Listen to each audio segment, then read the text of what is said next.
She walked into class prepared to solve equations, but instead the new teacher called her to the board with a smirk. In front of everyone, he handed her a problem no one had been taught, and when she froze, whispers turned into laughter. But what the teacher didn't know, the silence hiding on her face was about to expose him to the entire world. Before we deep dive into this interesting story, subscribe to our channel, and tell us where are you watching from. Share in the comments below. The bell had barely finished echoing through the long white-walled corridor when the door creaked open and the new calculus teacher, Mr. Richard Caldwell, stepped inside. He was tall, silver-haired, with the kind of sharp glasses that made him look permanently skeptical. He moved like a man who expected the room to quiet itself in his presence. The chatter that had filled the classroom moments before drained away, leaving only the scratch of a chair against the tile floor. Students straightened up, eyes shifting between curiosity and caution. It was Caldwell's first week at Jefferson High, a school where most teachers lasted long enough to memorize faces before requesting a transfer. But he wasn't new to teaching. He carried himself with the weight of decades, his leather briefcase thumping against the desk as he dropped it with deliberate heaviness. He paused, letting the silence linger, and then slowly drew a single piece of chalk from his pocket, as though the act itself was a ritual. "Today," he announced, voice clipped and formal, "we test what you know." Some students groaned under their breath. It wasn't unusual for a new teacher to start with a diagnostic test, but Caldwell's tone wasn't about assessment. It was about authority. His eyes scanned the rows like a spotlight, resting on each student just long enough to make them squirm. In the third row, Aaliyah Carter kept her eyes fixed on her notebook. 17 years old, with braids pulled into a neat ponytail, and a quiet determination that had carried her through countless long nights of studying. She wasn't the type to draw attention, but she could feel his gaze before she even looked up. It was heavy, pointed, and deliberate. "Miss Carter," Caldwell said suddenly. The sound of her name struck like a pin drop. Heads turned toward her, whispers darting between lips. Aaliyah's stomach tightened. She slowly raised her eyes to meet his. "Yes, sir?" Her voice was steady, though her palms had begun to sweat. He tapped the chalk against the board. "Come to the front." For a moment she froze. The floor beneath her chair seemed to stretch into an endless hallway. She rose anyway, because refusal wasn't an option. The sound of her sneakers against the tile echoed louder than it should have, amplifying her every step. When she reached the board, Caldwell turned his back to the class and drew an equation with deliberate precision. Long symbols, stacked fractions, a derivative nested inside another derivative, an advanced calculus problem, well beyond the curriculum. Gasps slipped out around the room. A few students smirked, exchanging glances. They knew what this was. "Solve it," he said simply, stepping aside. Aaliyah stared at the board. The symbols blurred for a moment, her mind scrambling to even recognize the structure of the problem. She had studied calculus, yes, but this was something else entirely. It wasn't on the syllabus. It wasn't even in the textbooks they had been assigned. This wasn't about testing knowledge. This was about exposure. Her throat tightened. She gripped the chalk, her hand trembling slightly. From the back of the class a boy muttered, "She's done for." Laughter followed, sharp and quick. "Silence," Caldwell said, though his lips curled in a faint, almost imperceptible smile. The chalk hovered over the board, but no words came. Her mind spun with the weight of expectation. She thought of her mother's voice that morning before school. "Hold your head high, baby. They'll look at you differently, but that doesn't mean you don't belong." But standing here, the silence pressing against her, she wondered if belonging was even possible. Minutes stretched. The ticking clock on the wall amplified each second, mocking her. Caldwell folded his arms, watching, his expression unreadable. The class shifted in their seats, whispers rising again. "What's wrong? Don't know it?" a girl muttered under her breath.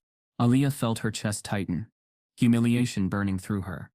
She wanted to explain, wanted to say, "No one has taught this yet. This isn't fair," but the words caught in her throat. Speaking them would sound like an excuse. So she remained silent. The silence grew so thick it was suffocating. It wasn't just the unsolved equation on the board.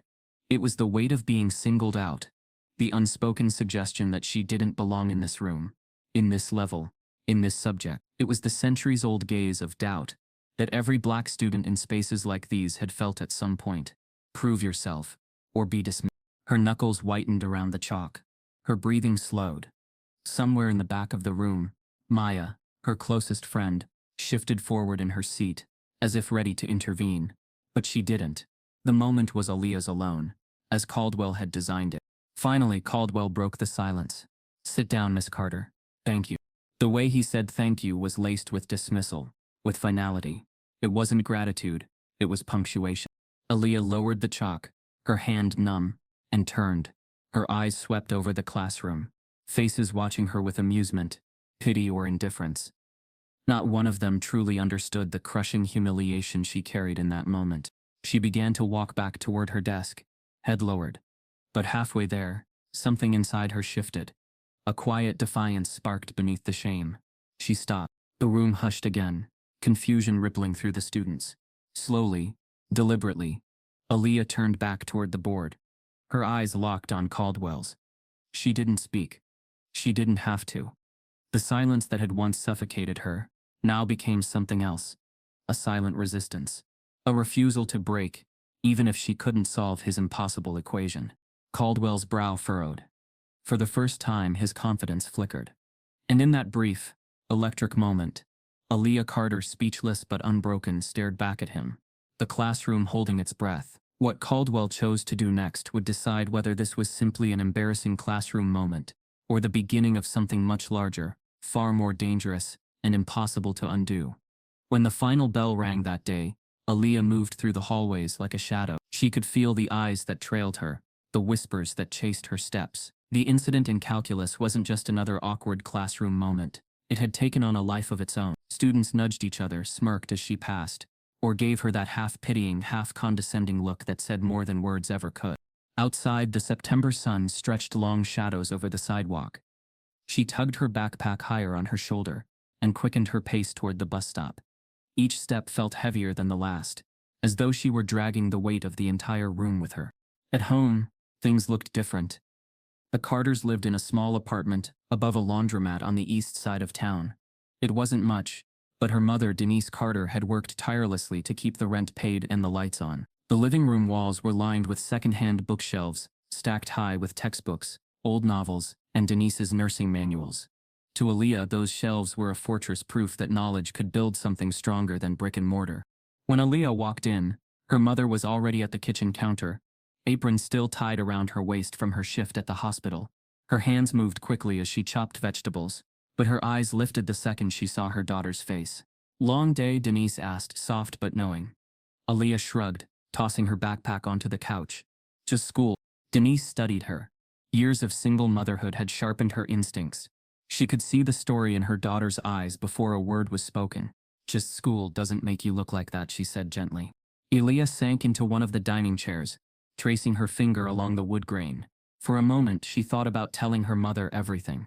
The board, the problem, the silence, the humiliation, but the words stuck. She didn't want to see disappointment flicker in her mother's eyes, didn't want to admit she had frozen in front of everyone.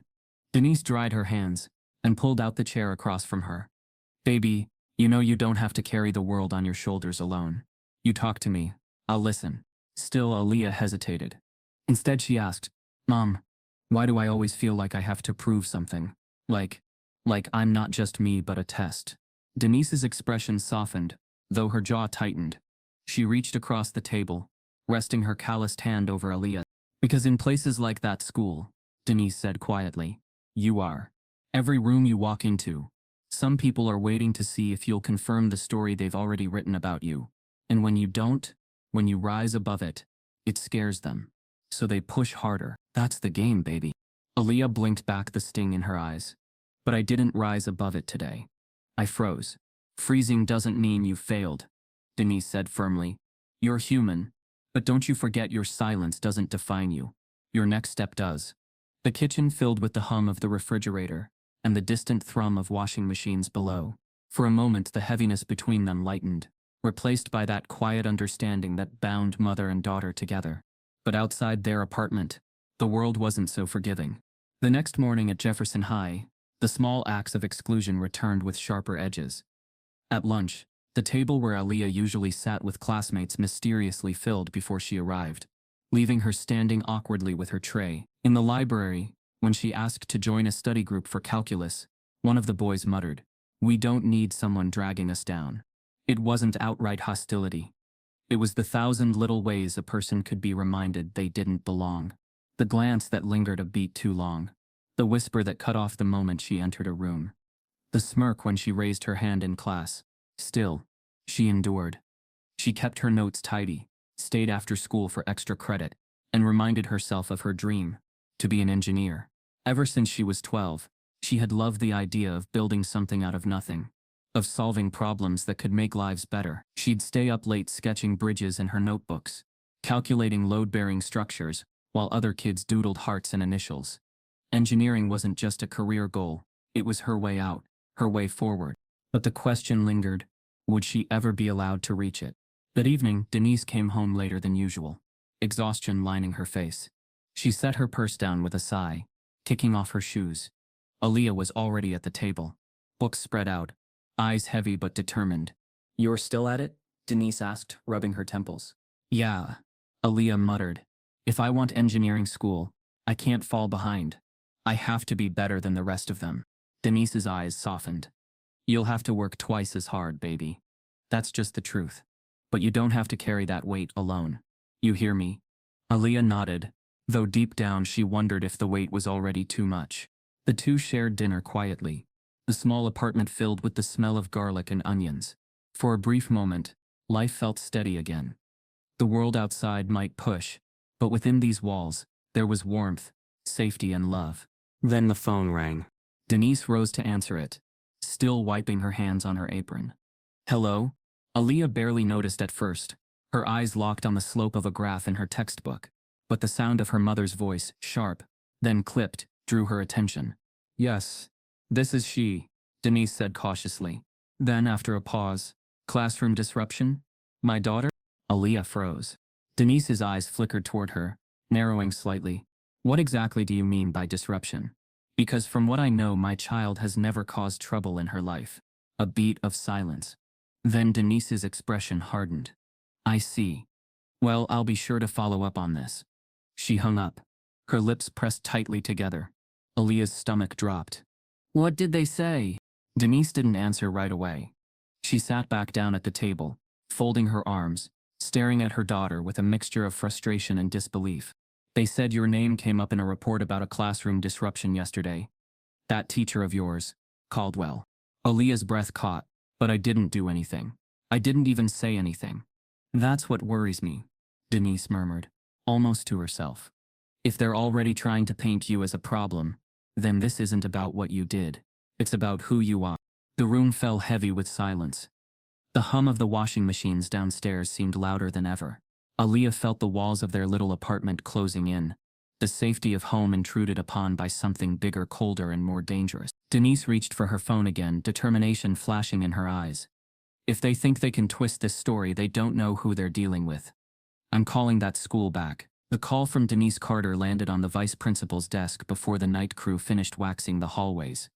By morning, the conversation had already slipped into the staff grapevine, traveling from a guidance counselor's break room to the copy machine where Mr. Richard Caldwell stood, feeding in a stack of graded quizzes. He heard the whisper of his name and didn't flinch. The copier hummed light, sweeping back and forth like a tiny lighthouse.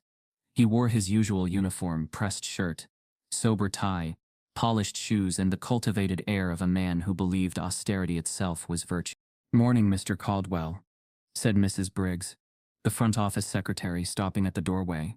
"You got a message yesterday evening." Parent called. Seemed concerned. He didn't look up. Parents are always concerned. She said her daughter was singled out. "In your class." A careful pause. "The Carter family?"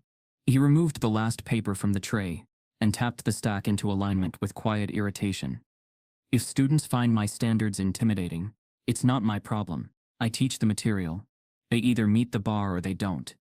Mrs. Briggs held his gaze for a second longer than comfortable. "A bar is one thing, making a spectacle is another." He slipped the papers under his arm and moved past her, the corridor bright with fresh linoleum shine. "Spectacle," he said, almost to himself. "Everyone's so dramatic." He didn't feel dramatic. He felt righteous. In his mind, the board problem he'd posed to Aaliyah was a necessary shock. Students wasted time with excuses and softness. Discipline corrected that. He told himself he would test this cohort quickly and early, then shape them. The ones who stayed well, they'd be the ones worthy of the test. He'd always believed that those who truly wanted excellence never complained about discomfort. The truth inside him was naughtier and older. He had grown up in a town that wore its divisions like a map, streets named for founders on one side, streets named for trees on the other. When he first started teaching, he took a position in a district where classrooms followed the same map. He remembered the first year, sweat-beaded summers, chalk dust in his cuffs, the principal advising him to keep his expectations appropriate for the kids we've got. He bristled at that. He told himself he wasn't like the others who lowered bars with a patronizing smile. He'd prove it by setting the bar higher than anyone dared. But somewhere along that ledger, a reflex hardened. When he pictured who could leap, who could land, who would stumble, his mind filled in the blanks with faces that looked like his own. In those early years, he ran a method that he later sanitized into a philosophy. He'd call students to the board at random. He'd introduce problems from the next unit, the next textbook, the next year. He told himself this revealed initiative. He said it proved who was hungry, but the memory that stuck to his ribs was a small one. A brown-skinned boy, collar frayed, staring at the chalk lines as if they were bars. The silence had roamed for miles. A cough from the back, then a whisper. He can't do it. Caldwell had said nothing. He'd simply thanked the boy, told him to sit down. When he thought of that moment years later, he felt productive. He had learned who was ready. He didn't revisit what he had taught the room, who was permitted to stumble without shame, and who was not. He reached his classroom and set the papers down, the desks neatly aligned in pairs. The whiteboard still bore the faint ghost of yesterday's impossible derivative, a pale scar beneath fresh marker lines. He stared at it longer than he intended. In the stillness, justification wrapped itself around him, like a well-tailored coat. Standards, rigor, readiness, words that felt good in meetings. Words that made parents either nod or bristle. Words that hid the fact that he had chosen Aaliyah because when he scanned the room on his second day, he had noticed her silence and decided it was not humility but a challenge to his authority. She didn't fidget. She didn't race to answer. She stayed calm. In him that triggered something he never examined, a belief that calm from certain students was insolence, not composure. The door opened, and Mr. Delgado, a history teacher with fatigue under his eyes, stepped in. "Morning," he said. "You hear about the complaint?" Caldwell's jaw worked. A parent can complain. Doesn't mean there's merit. Delgado leaned against a desk. "Look, I'm not here to fight. I've just been here long enough to know how quickly things spin. Kids film, parents post, admins flail. If there's a way to de-escalate, do it." "What would you have me do?" Caldwell asked. "Apologize for asking students to perform. Ask them to perform what you've taught," Delgado replied, tired but steady. "And don't turn one kid into a message for everyone else. Especially not the kid who's already watched too many messages like that." Caldwell bristled. "If you're implying—" "I'm implying nothing," Delgado said, hands raised. "Just be careful. Jefferson's a powder keg when it comes to who gets the benefit of the doubt." When Delgado left, the room felt smaller. Caldwell stared at his neat rows and thought of doubt. He thought of Aaliyah's eyes, the way she had stared at him, unblinking, a silence that was not broken, but braced. It had unsettled him more than he would admit. Authority demanded that the silence tremble. Hers had not. It had pushed back. He opened his briefcase and pulled out a small black notebook, the leather worn at the edges. On the first page, a title in careful block letters, Diagnostics. Inside were handwritten problems from college texts, grad seminar notes, old contest questions. He called it his toolkit. Quietly, he used it to weed out who could keep pace. He told himself it was fair. Everyone saw the same problems, but not everyone stood under the same light when they failed. He flipped to a page and circled a problem with red ink, the kind that looked like a challenge, emblazoned across a field. He imagined the rhythm of the next class, a pretense of review, a pivot to the board, and then the spectacle. No, the demonstration. He would control the narrative. Before a parent could paint him as cruel, he would paint himself as uncompromising. The bell for first period drew near, voices blooming in the corridor. Students drifted in, dropping backpacks with thuds, swapping stories, pretending disinterest. Aaliyah entered last, head high but wary, and slid into her seat near the window. He noted the set of her shoulders. He heard, or thought he heard, the hush that followed her. The class settled. "Good morning," he said, writing the day's objective on the board. We begin with a brief review. He moved efficiently through limits. Continuity. A chain rule refresher. He watched hands take notes, watched eyes track or drift. He felt himself settle into the lesson's cadence. And then, at the precise moment he'd chosen, he placed the black notebook on the ledge and wrote a problem he knew would punch through the room like a cold wind. Murmurs rose. He ignored them. He turned, scanning faces. We're going to try something important. Learning means being uncomfortable. Excellence means staying there longer than is pleasant. His voice was measured, patient. It sounded like wisdom. He believed it was. Aaliyah, he said, calm as a gavel. Her name landed on the room again. She looked up, eyes steady. The trace of yesterday's humiliation hadn't fully left her. But there was something new braided in. A refusal to quake on command. Yes? She said. Would you mind walking us through the first steps? He gestured to the board with an outstretched palm. The picture of civility. She didn't move. We haven't learned that problem. It's built from what we've been studying, he replied. The structure is familiar. The surface looks different to challenge you. A boy near the back snorted. Challenge her again, Ethan, Caldwell warned, but he didn't hide his annoyance. This is a college prep course. If you're offended by rigor, you're in the wrong room. Aaliyah rose, every inch of the movement deliberate. She walked to the front, not with the hunted steps of yesterday, but like she was testing the ground. She stood beside the board, chalk between fingers. The room held its breath. Start with the inner function, Caldwell said. What's your instinct? Her gaze traced the nested expression. My instinct, she said. Careful, is that you're not checking our instincts. You're checking our fear. A ripple moved through the class. Small but undeniable. Caldwell's smile thinned. I'm checking who can engage without excuses.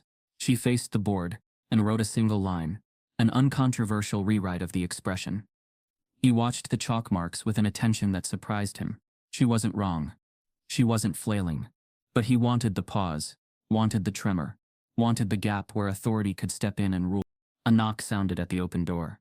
The vice principal, Mrs. Keating, stood with a folder in hand. Mr. Caldwell. A moment. He didn't let relief show, though the timing felt like mercy to his plan. Class, continue working the first step individually, he said. Miss Carter, you may sit. We'll return to it when I'm back. Aaliyah returned to her seat with composed economy. Mrs. Keating led him into the hall, where the hum of lockers and footsteps faded. We received a complaint, she said, voice professional but tight. From Miss Carter's mother. She described yesterday's incident as public humiliation. Humiliation? He kept his tone dry. I asked a student to attempt a problem. She says the problem was outside the curriculum. Stretching students is how they grow. Keating exhaled. Stretching is fine. Singling out can look different depending on the student. I'm asking you to be mindful. He bristled. So I should be less demanding, because a parent is uncomfortable? I'm asking you to be equitable, she said. The optics matter. The impact matters.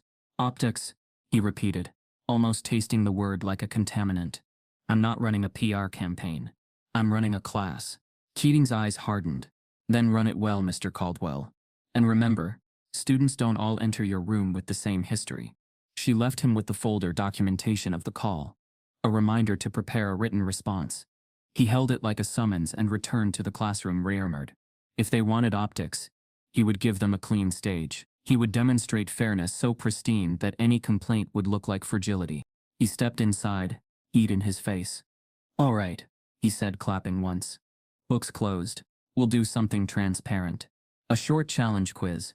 5 questions covering concepts you've seen. No tricks. Then we'll discuss them together. He paused, offering a benevolent nod.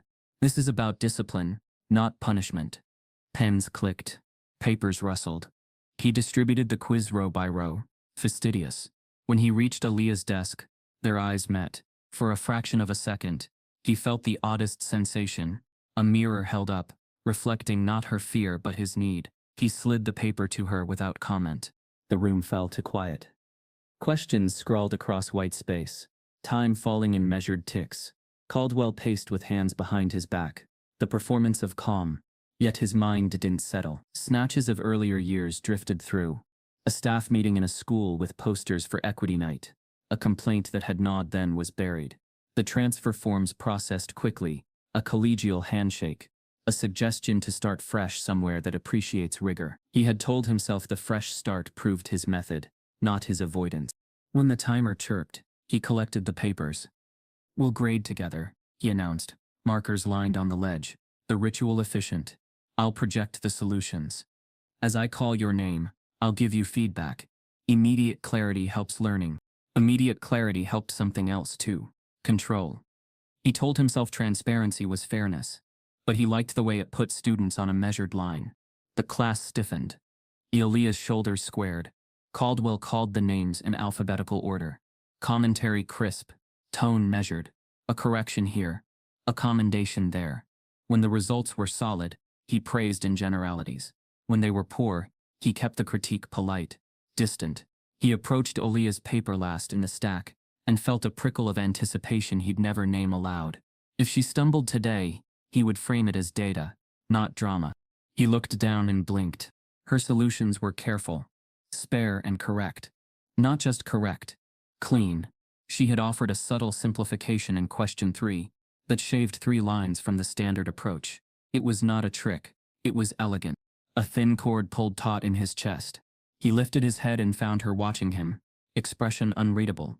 For a heartbeat, he considered acknowledging it. He imagined saying, "Nice work, Miss Carter," and letting it be. But the room felt like a theater waiting on a cue, and he could already sense their expectations shaped by yesterday's spectacle. He closed the file. "We'll discuss common mistakes," he said, stepping to the board. He named errors he'd seen frequently, none belonging to Aaliyah. He commended broadly. He did not single her out in praise.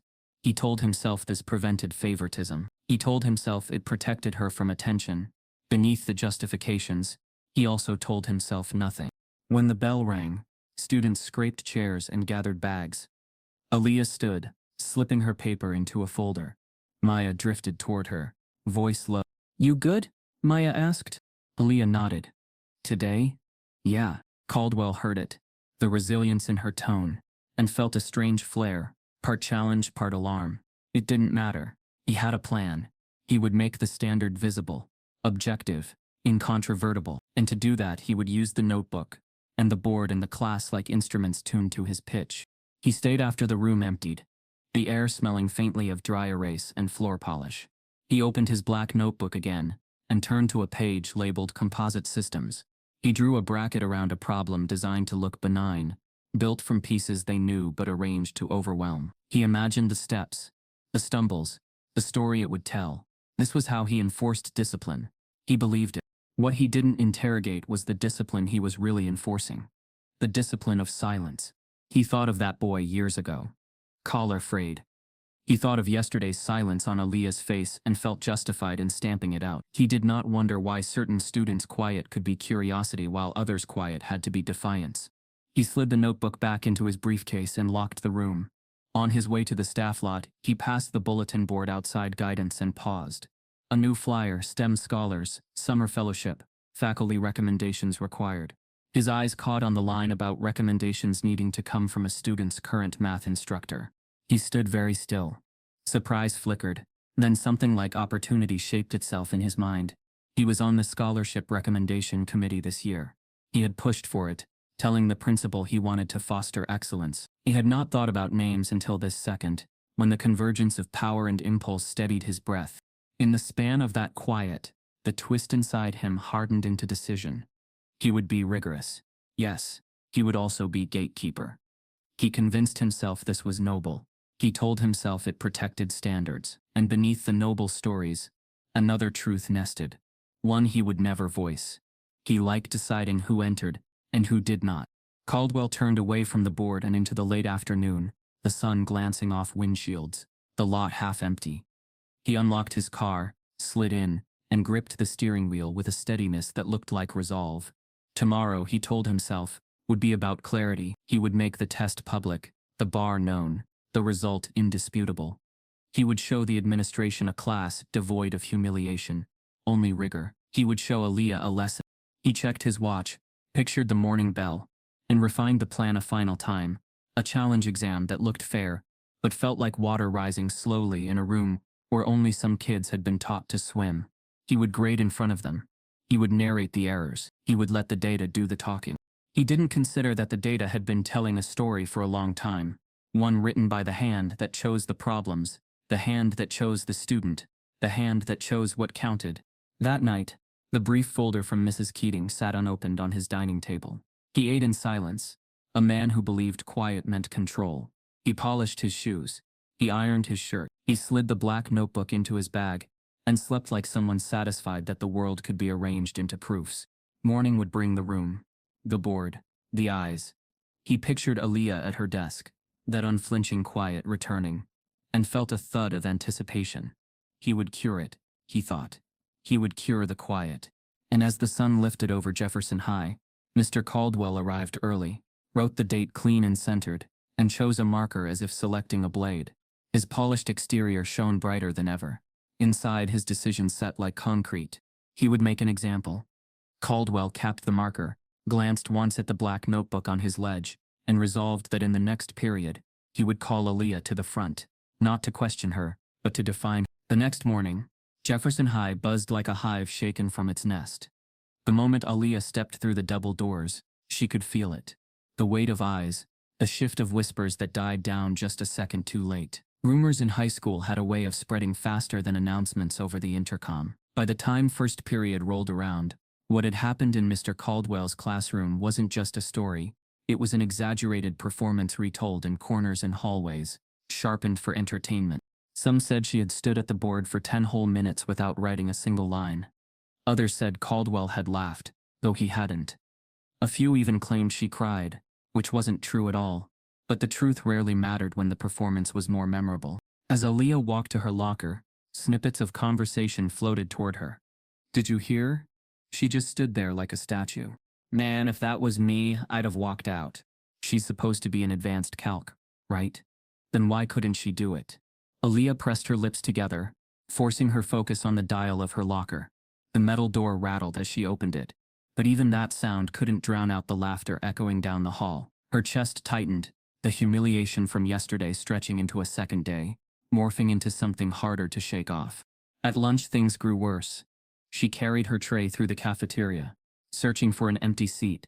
Normally she sat with a small circle of classmates who weren't close friends, but at least they were familiar. Today, every seat at their table was filled, trays and backpacks strategically spread as if to block her place.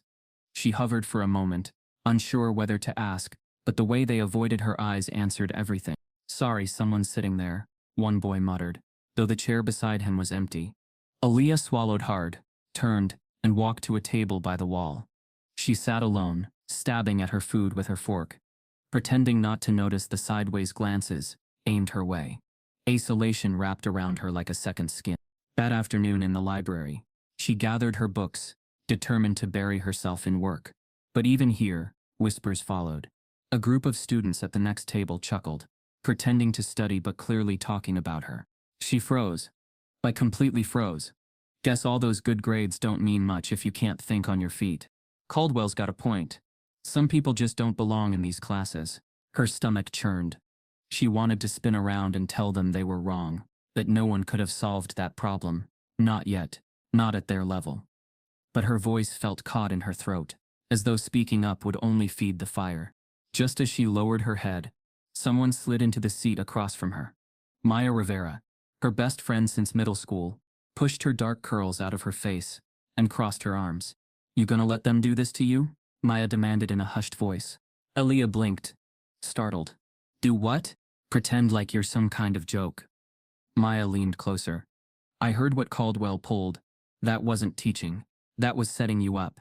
And now everyone's running with it like you actually failed." Aaliyah's fingers tightened around her pen. "I didn't fail. He gave me something we haven't even learned yet." Exactly. Maya hissed. "So why are you sitting here letting them rewrite the story? You gotta push back, Lee. Otherwise, this is what they'll remember, not the truth." Aaliyah shook her head.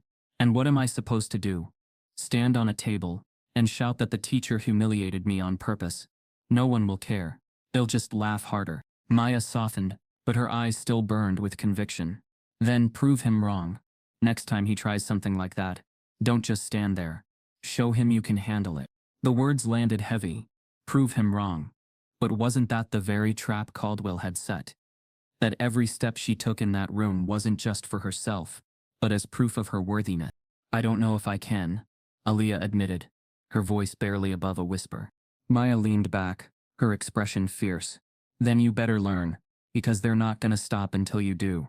For the rest of the day, Aaliyah carried Maya's words like a weight and a shield, but walking the hallways still felt like walking through glass. Every glance a cut, every whisper a fracture. She began to notice how quickly her classmates shifted when she walked by, as if her presence was a disruption to their rhythm. By seventh period, exhaustion tugged at her shoulders. She wanted nothing more than to go home, close the door, and escape. But as she approached her locker, something stopped her cold. A flyer was taped across the metal door, bright white against the dull beige lockers.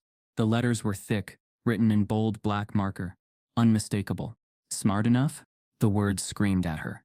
The question mark like a dagger twisting into her chest. For a long moment, she just stood there, frozen again, not at a chalkboard this time, but in the middle of a crowded hallway where everyone could see. Students passed by, some glancing, some smirking, no one tearing it down. Her throat tightened, breath shallow. The whispers from the hall seemed to swell into a roar around her. And as she reached out with trembling fingers to rip the flyer off, one thought seared into her mind. This wasn't just humiliation anymore. It was targeted. Someone wanted to break her. Aaliyah crumpled the flyer in her hand, but as she turned to throw it away, she caught sight of another identical one, pinned to the bulletin board at the end of the hall, waiting for her. The crumpled flyer still burned in Aaliyah's palm when she got home that evening. She had shoved it deep into her backpack, but the words had carved themselves into her chest. "Smart enough?" Every time she blinked, she saw the letters staring back at her, bold, taunting, merciless. Denise Carter noticed immediately. "What happened?" she asked the moment Aaliyah walked through the door. Aaliyah hesitated, then slowly pulled the flyer out and flattened it on the table. Denise's jaw tightened as she read the words. For a long time she said nothing. Then she exhaled sharply, the kind of breath that carried years of frustration and buried anger. "They think they're clever," Denise said, her voice steady but dangerous. "But they've forgotten something. I don't scare easy." The next morning, Denise was in the school office by 8 a.m., her hospital scrubs replaced by a pressed blouse and slacks. She carried herself with the calm precision of someone who dealt daily with emergencies, who knew how to keep her voice measured even when the stakes were high. Aaliyah sat beside her, shoulders tense, eyes darting to the floor. The assistant principal, Mrs. Keating, ushered them into a conference room. The blinds were half drawn, letting thin stripes of light cut across the oval table. Mr. Caldwell was already seated at one end, posture straight, expression polished into professional neutrality. At the other end, Principal Harris, a broad-shouldered man with a clipped beard, shuffled through a folder as though this was just another item on his checklist. "Thank you for coming in, Miss Carter," he said. "We understand you had some concern." Denise clasped her hands together on the table. "Concern doesn't begin to cover it. My daughter was humiliated in class. She was singled out with a problem that wasn't even part of the curriculum. And now she's being mocked in the hallways, targeted with things like this." She slid the flyer across the table, her hand firm. Harris picked it up, glanced at it briefly, then set it aside. "We'll certainly look into that, but let's focus on the classroom first." "Good," Denise said sharply, "because that's where this started." Caldwell leaned forward slightly, his tone controlled. "If I may, my teaching style emphasizes rigor. I occasionally present advanced problems to gauge student readiness. It's a diagnostic approach, not a punishment." Miss Carter was asked the same as any other student might be. Denise's eyes narrowed. "Any other student? Or just my daughter?" Caldwell didn't flinch. "It was her turn." "It was her turn," Denise repeated, her voice laced with disbelief. "In a class where you've barely begun teaching, you put a child on display with material beyond her reach. And you call that fair?" Principal Harris lifted a hand, his tone smoothing over the sharp edges. "Let's remember, Mrs. Carter, high expectations are part of preparing students for advanced placement and college-level work. It's important not to confuse challenge with discrimination." Denise's voice dropped lower, steadier. "And it's important not to confuse humiliation with education." A silence hung in the room, broken only by the hum of the fluorescent lights. Aaliyah sat frozen, her hands clenched under the table. Mrs. Keating shifted in her seat. Perhaps we can agree that the method could have been explained better to students and parents. Transparency prevents misunderstandings. Misunderstanding. Denise's voice rose, controlled but cutting. My daughter didn't misunderstand anything. She understood perfectly. She was being tested for something that had nothing to do with calculus. Caldwell's jaw twitched, but he kept his voice smooth. Respectfully, I disagree. Mathematics is about adaptability. Students must learn to face the unfamiliar. Denise turned her gaze directly on him. And yet the unfamiliar always seems to find its way to kids who look like mine first. The room went still. Harris shifted uncomfortably, tapping his pen against the folder. Now let's not make this about. It is about that, Denise cut in. Don't tell me not to see what I've seen all my life. I've had to work twice as hard in my career just to be called competent. And now my daughter sits in your classroom, and instead of seeing her potential, you see a target. The words hung heavy, undeniable. For the first time, Caldwell's polished mask cracked, just a flicker, a tightening around his eyes. But Principal Harris leaned forward, his voice calm, rehearsed. Miss Carter, we take all concerns seriously, but I must also protect the professional autonomy of our staff. Mr. Caldwell's methods align with district policy on academic rigor. Unless we have evidence of misconduct, I cannot intervene in how he structures his lessons. There it was. The shield. Rules written to look neutral, but always ready to defend the system itself. Denise shook her head slowly. So you'll protect him, and leave her exposed. No one is leaving anyone exposed, Harris said quickly. We're committed to every student's success. Then start proving it, Denise snapped. Because right now all you've proven is that when a child is humiliated, you'll call it rigor. When she's mocked, you'll call it misunderstanding. And when a parent speaks up, you'll call it policy. The room fell silent again, the air heavy with tension. Finally, Harris cleared his throat. I will recommend that Mr. Caldwell provide clearer guidelines for future diagnostic exercises, and will investigate the flyer situation separately. Beyond that, I see no cause for further action. Aaliyah's stomach dropped. That was it. After all her mother's fire, after every word laid bare, the outcome was a polite dismissal dressed up as procedure. Denise rose slowly from her chair. Then let me be clear too. I will not sit quietly while my daughter is turned into an example. If you think this conversation ends here, you're mistaken. She gathered her purse, motioning for Aaliyah to stand. Together they walked toward the door, the silence pressing in behind them. But just as they stepped into the hallway, Aaliyah froze. There he was, Mr. Caldwell standing just outside the office, as though he had been waiting. His arms were crossed, his expression unreadable, but his eyes locked onto Aaliyah's with chilling precision, and then almost imperceptibly, his lips curved into a faint smirk. It wasn't a smile of kindness, or even professionalism. It was a smile that said, "You can fight, but I'll always win."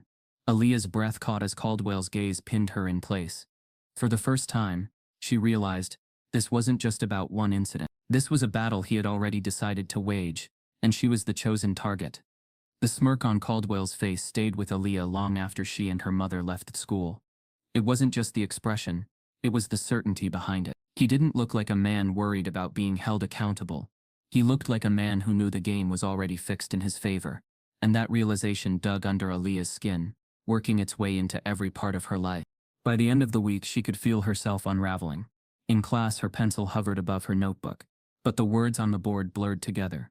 Equations she once solved with ease now slipped through her fingers. At night, she sat at her desk, books spread around her, but the numbers stared back like strangers. She would lift her pencil, only to drop it again, her chest tightening with panic. Her grades, once steady, began to dip. A quiz came back with a bold red C at the top, a grade she hadn't seen in years. Another assignment was marked with incomplete. Each mark felt like confirmation of what the whispers in the hallways had suggested. Maybe she wasn't good enough. Maya tried to reach her, but Aaliyah kept her distance. I just need to focus, she'd say, brushing her friend off with a weak smile. But focus was the one thing she no longer had. She ate lunch alone, avoided study groups, and walked the halls with her headphones in, drowning out the noise with music that didn't reach her heart. One night, after hours of staring blankly at a calculus textbook, Aaliyah slammed it shut, her breath shuddering. She pressed her hands to her face, trying to stop the tears that threatened. But they came anyway. Hot, unstoppable, years of effort and pride collapsing under the weight of a single teacher's silent war. Denise found her like that. Shoulders hunched, papers scattered across the floor. "Aaliyah?" she whispered, stepping into the room. "I can't do it." Aaliyah sobbed, her voice muffled. "I can't keep up. He's right. I'm not smart enough." Denise's heart clenched. She knelt beside her daughter, pulling her into an embrace. "Don't you ever say that," she murmured. "Don't you ever let that man write your story." Aaliyah shook her head. "But what if it's true? What if I don't belong in that class?" Denise pulled back just enough to look into her eyes. "Listen to me. You belong anywhere you put your mind to. You hear me? They've been telling us for generations we don't belong. But every time we walk into those rooms, we prove them wrong. You've worked too hard to let him steal that from you." For a moment, Aaliyah let the words wash over her. But deep down, the doubt still gnawed. Her mother's faith felt like a light she couldn't quite hold on to. The following days dragged on. Caldwell continued with his polished lectures, his questions sharp and calculated. He never said her name with outright malice, but every time his gaze landed on her it carried an edge. When he posed problems to the class, his eyes always lingered on her, as though daring her to fail. One afternoon, Maya caught up to her outside the library. "You can't keep letting him get to you, Lee. That's what he wants." Aaliyah sighed, adjusting the strap of her backpack. "You don't get it. He's already winning. Everyone sees me as the girl who froze. It doesn't matter what I do now." "Then change what they see," Maya pressed. "Don't let his version of you be the only one." But Aaliyah only shook her head, retreating further into herself. Her breaking point came a week later during another quiz.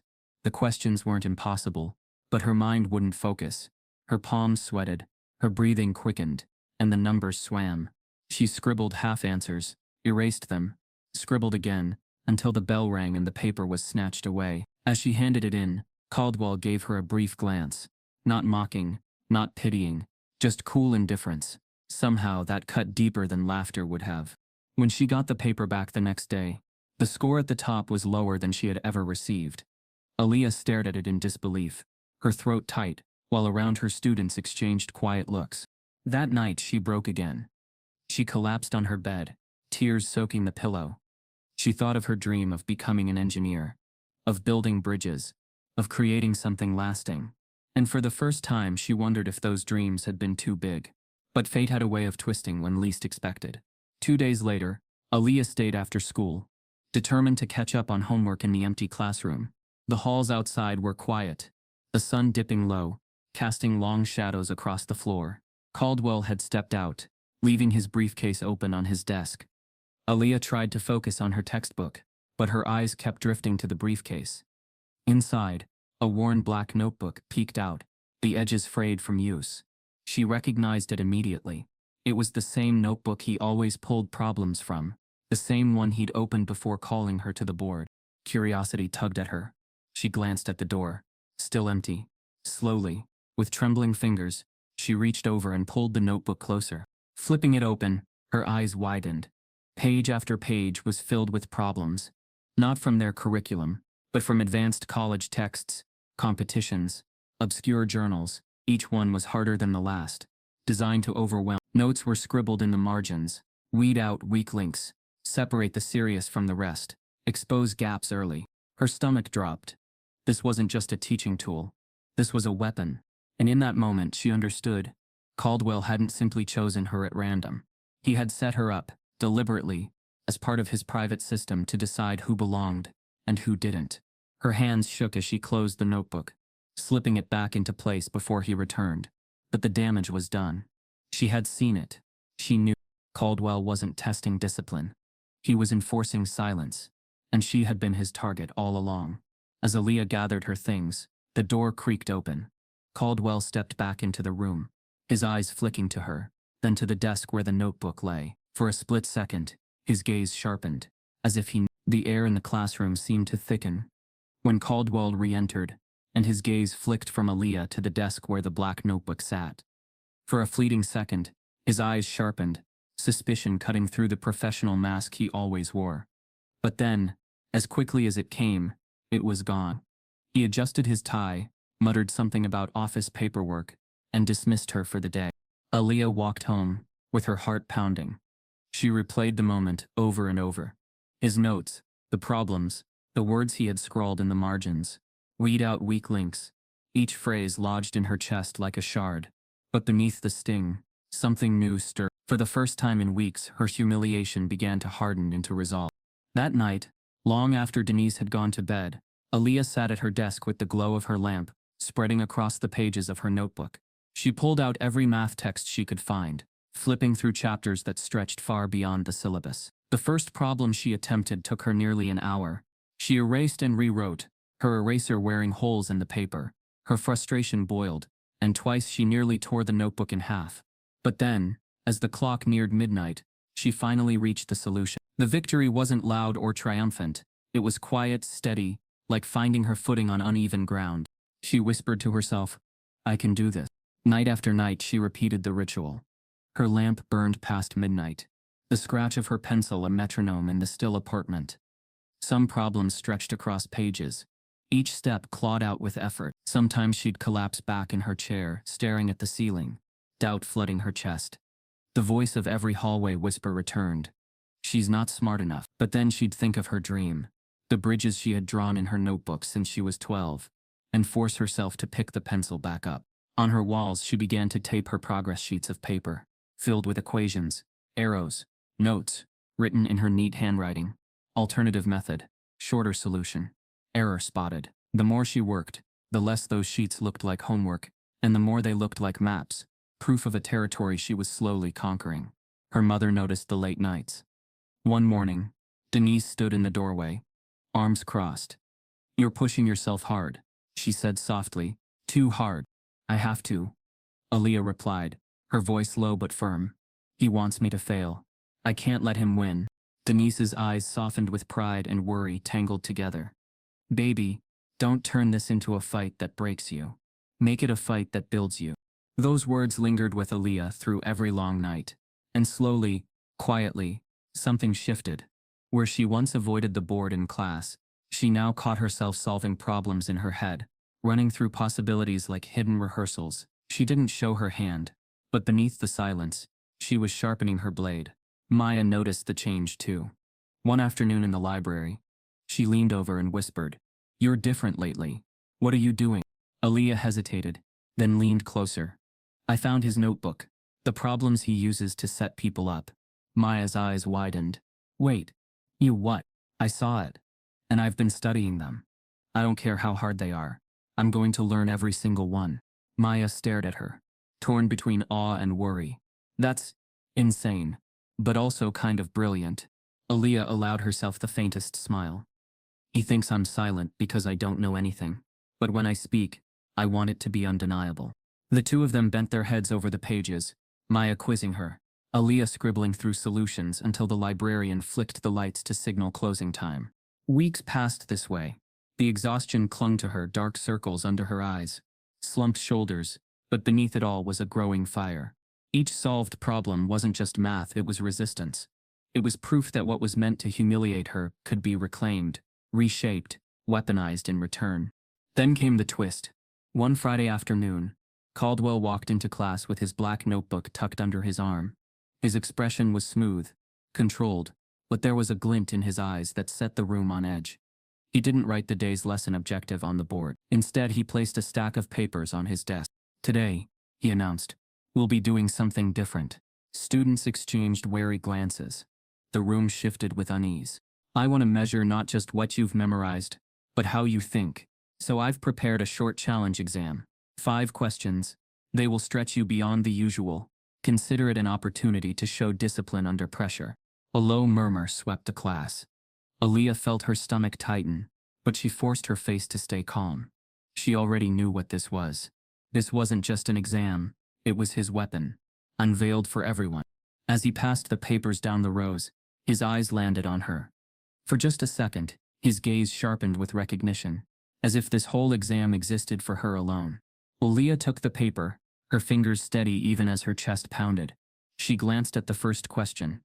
It was one she had already solved. 2 weeks ago, late at night with nothing but her desk lamp and stubbornness to guide her. Her lips pressed into a thin line.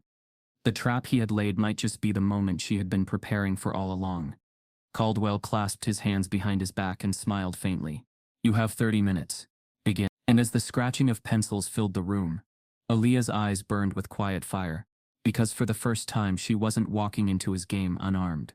The room was silent but for the scratching of pencils against paper. The stack of challenge exams had been distributed, each white sheet gleaming with carefully crafted problems.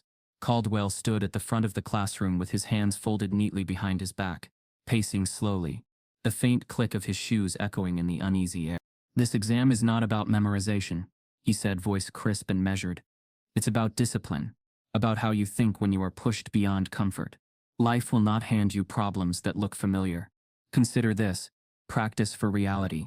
His words carried the sheen of fairness, but beneath them pulsed something more sinister.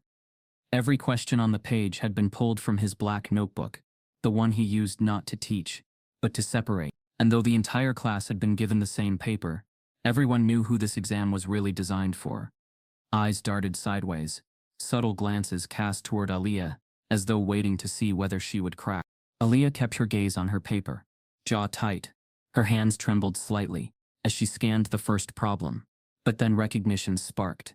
She had seen it before, 2 weeks ago, late at night, her desk lamp burning as she fought through endless scribbles. It was the one she had nearly torn her notebook over, the one that had taken her an hour to solve, and she had solved it. She steadied her breathing.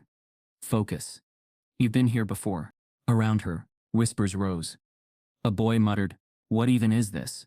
A girl groaned softly, pressing her forehead into her hand. The tension spread across the room like static electricity. But Aaliyah pressed her pencil to the page, writing the first line of her solution with deliberate calm. Caldwell watched from the front, his eyes moving over the students. He saw confusion on some faces, frustration on others. But when his gaze landed on Aaliyah, something flickered. Because instead of panic, he saw concentration. Instead of paralysis, he saw motion. For a brief second, a thread of doubt tugged at him. Then he smoothed it over. She'll falter eventually. They always do. The second question was harder, layered with a trick designed to throw students off balance. Aaliyah's chest tightened when she saw it. Her hand paused, the doubt whispering at the back of her mind. This is where you fall. But then she remembered her wall of papers at home, the map she had built through sleepless nights.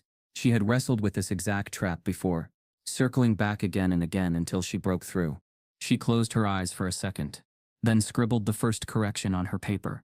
Her pencil moved quickly now, her confidence growing as each step confirmed she remembered the path. A soft gasp came from behind her. Someone had noticed she was actually solving it. The whispers spread again. She's writing. Wait, is she getting it? The disbelief in their voices was sharp, cutting through the silence. Caldwell cleared his throat, and the room went quiet again.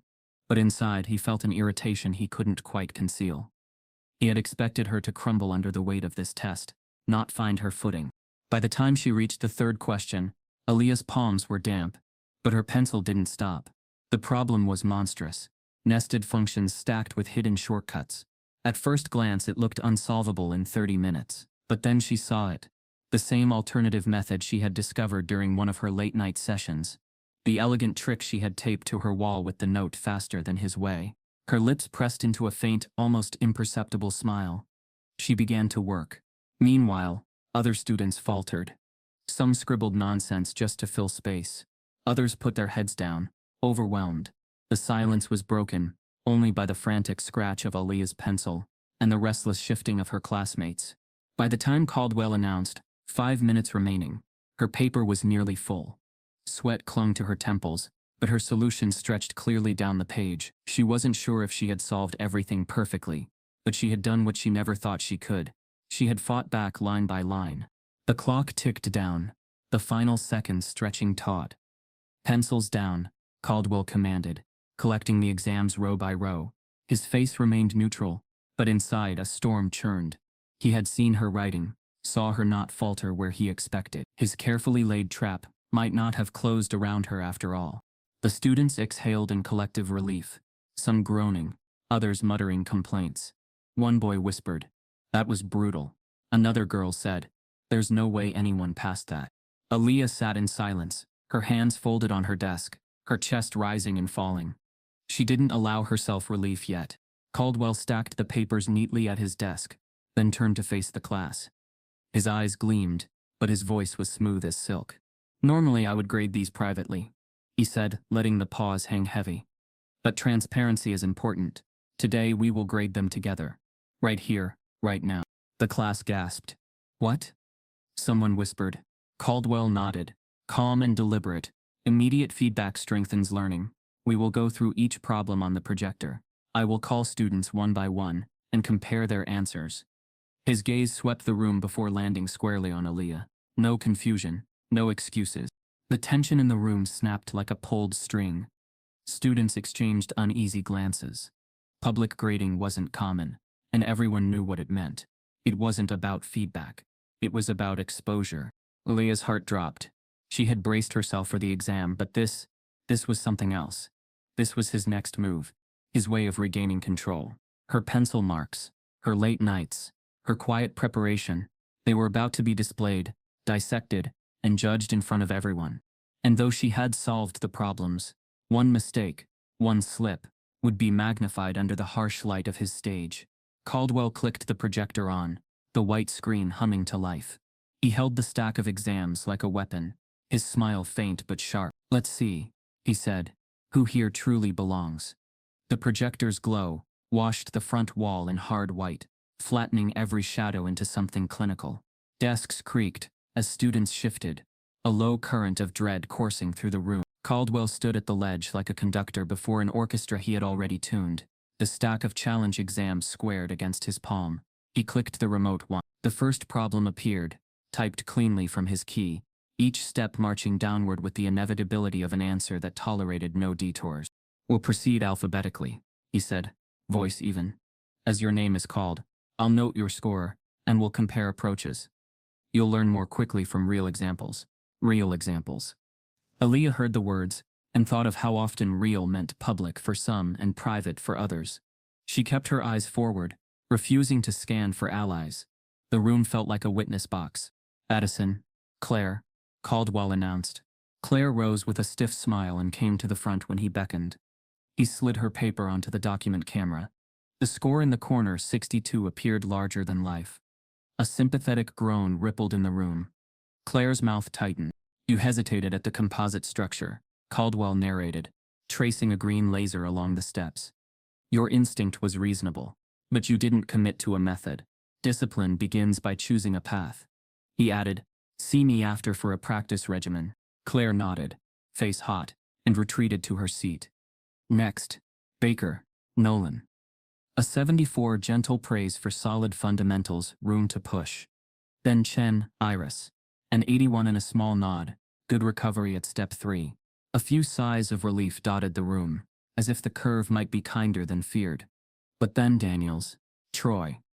A 49, Caldwell kept the tone courteous, almost pedagogical, but there was nowhere to hide from the number on the screen. Troy stared at his shoes on the walk back, swallowing. As letters advanced, so did the discomfort. Caldwell's phrasing never broke decorum. His comments sounded like teaching, yet the accumulative effect was unmistakable. The ritual separated. It ranked. It stamped. Maya sat 2 rows over, hands pressed between her knees. When Caldwell called Rivera, Maya, she stood with chin up. Her paper flashed, 77, respectable. Relief softened her shoulders. She glanced sideways at Aaliyah, as if to send a current of courage across the gap. It reached its mark, and fizzled on contact with the knot in Aaliyah's stomach. She kept breathing in counts, the way she had trained herself during late-night problem sets. In 2, out 4, anchor, don't float. Across the room, a boy whispered, if he calls Carter and she tanks. The rest dissolved into a hiss when Caldwell pivoted his head. Keep your commentary internal, he said mildly. We're learning, he continued. Samuel's Priya, an 86. Well done. Priya's surprised smile bloomed and then shrank under the attention. She sat quickly, grateful and uneasy in equal measure. The pile dwindled. The alphabet marched toward its hinge. Walker, Ethan, Caldwell called. Ethan swaggered up with a smirk that said rules bent for those who believed they wrote them. The number 68 snapped something brittle in his face. He tried to joke it away. Guess I'm human. Humanity is not the lesson, Caldwell said, mild as glass. Persistence is. Ethan bobbed his head, returned to his desk, and shot a look at Aaliyah, as if to say, "Your turn to bleed." Caldwell lifted the next paper, paused as if tasting the letter on his tongue, and then said, "Carter, Aaliyah." The name struck the room like a tuning fork, setting the air humming. Aaliyah stood. Her knees didn't buckle. She moved with the deliberateness she had practiced. One step, then another, the path to the front a straight line. She would not let bend. She stopped beside the ledge. Up close she could see the small fray on Caldwell's cuff. He kept his expression neutral. The smirk from the hallway was tucked away. Only his eyes betrayed the investment. Sharp, expectant, hungry for confirmation. He slid her exam under the document camera. The page flooded the screen, and with it the corner where he'd written her score. But he had placed his hand over that corner, palm resting casually, as if anchoring the sheet. Her solutions filled the page in her careful handwriting, neat arrows, crisp transitions. The class leaned forward, drawn by the clarity that had eluded so many of them. 5 minutes earlier. "Let's begin here," Caldwell said, tapping her answer to problem 1. Miss Carter approached with a rewrite that's unconventional. His tone threaded the word with doubt. "Explain your rationale." Aaliyah kept her eyes on the screen. "The expression simplifies if you factor the nested term before applying the derivative. It reduces noise in the chain." A few heads cocked. Maya's mouth twitched with pride. A few heads cocked. Maya's mouth twitched with pride. She tried not to show. Caldwell offered a small, condescending smile. Reducing noise is attractive. However, it can hide necessary structure. The standard approach is as follows. He clicked to overlay his key. Steps marching in familiar formation. "You see? Clean, reliable." Aaliyah measured her breath. "Your route works," she said evenly. "Mine arrived at the same derivative in fewer manipulations. Fewer manipulations can lower compound error." The room emitted a collective "oh" that no one voiced aloud. Caldwell's jaw moved, a muscle flickering. He clicked to clear the overlay, and shifted to problem 2. "You handled the trap at step 2, he said. "Most of you will benefit from noting how." He underlined her substitution. "Textbook. Commendable." He had intended textbook to neutralize the heat her first answer generated, praise without elevation. But the class saw the word, and heard what it meant. She had not been lost here. Not today. He moved to problem 3. The monster. On the screen her solution unfurled with the economy of someone who had tested dead ends at 2 a.m. She had used the elegant shortcut she'd taped on her wall. It shaved 3 lines off his standard path. Caldwell's brow creased. "This is shorter than the key," he said, and even his measured tone couldn't sand the edge off his surprise. "Shorter is not always better.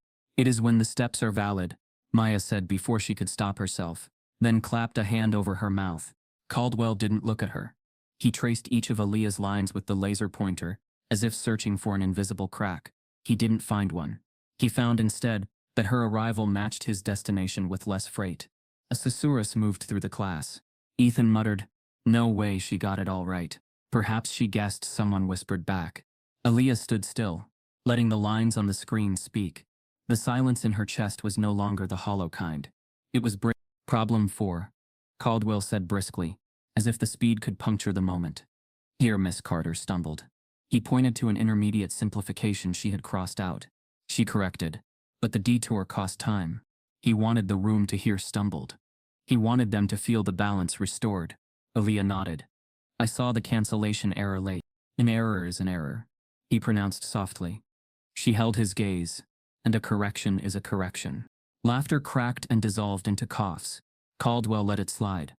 He shifted to the final problem, the toughest, a composition that looked deceptively friendly.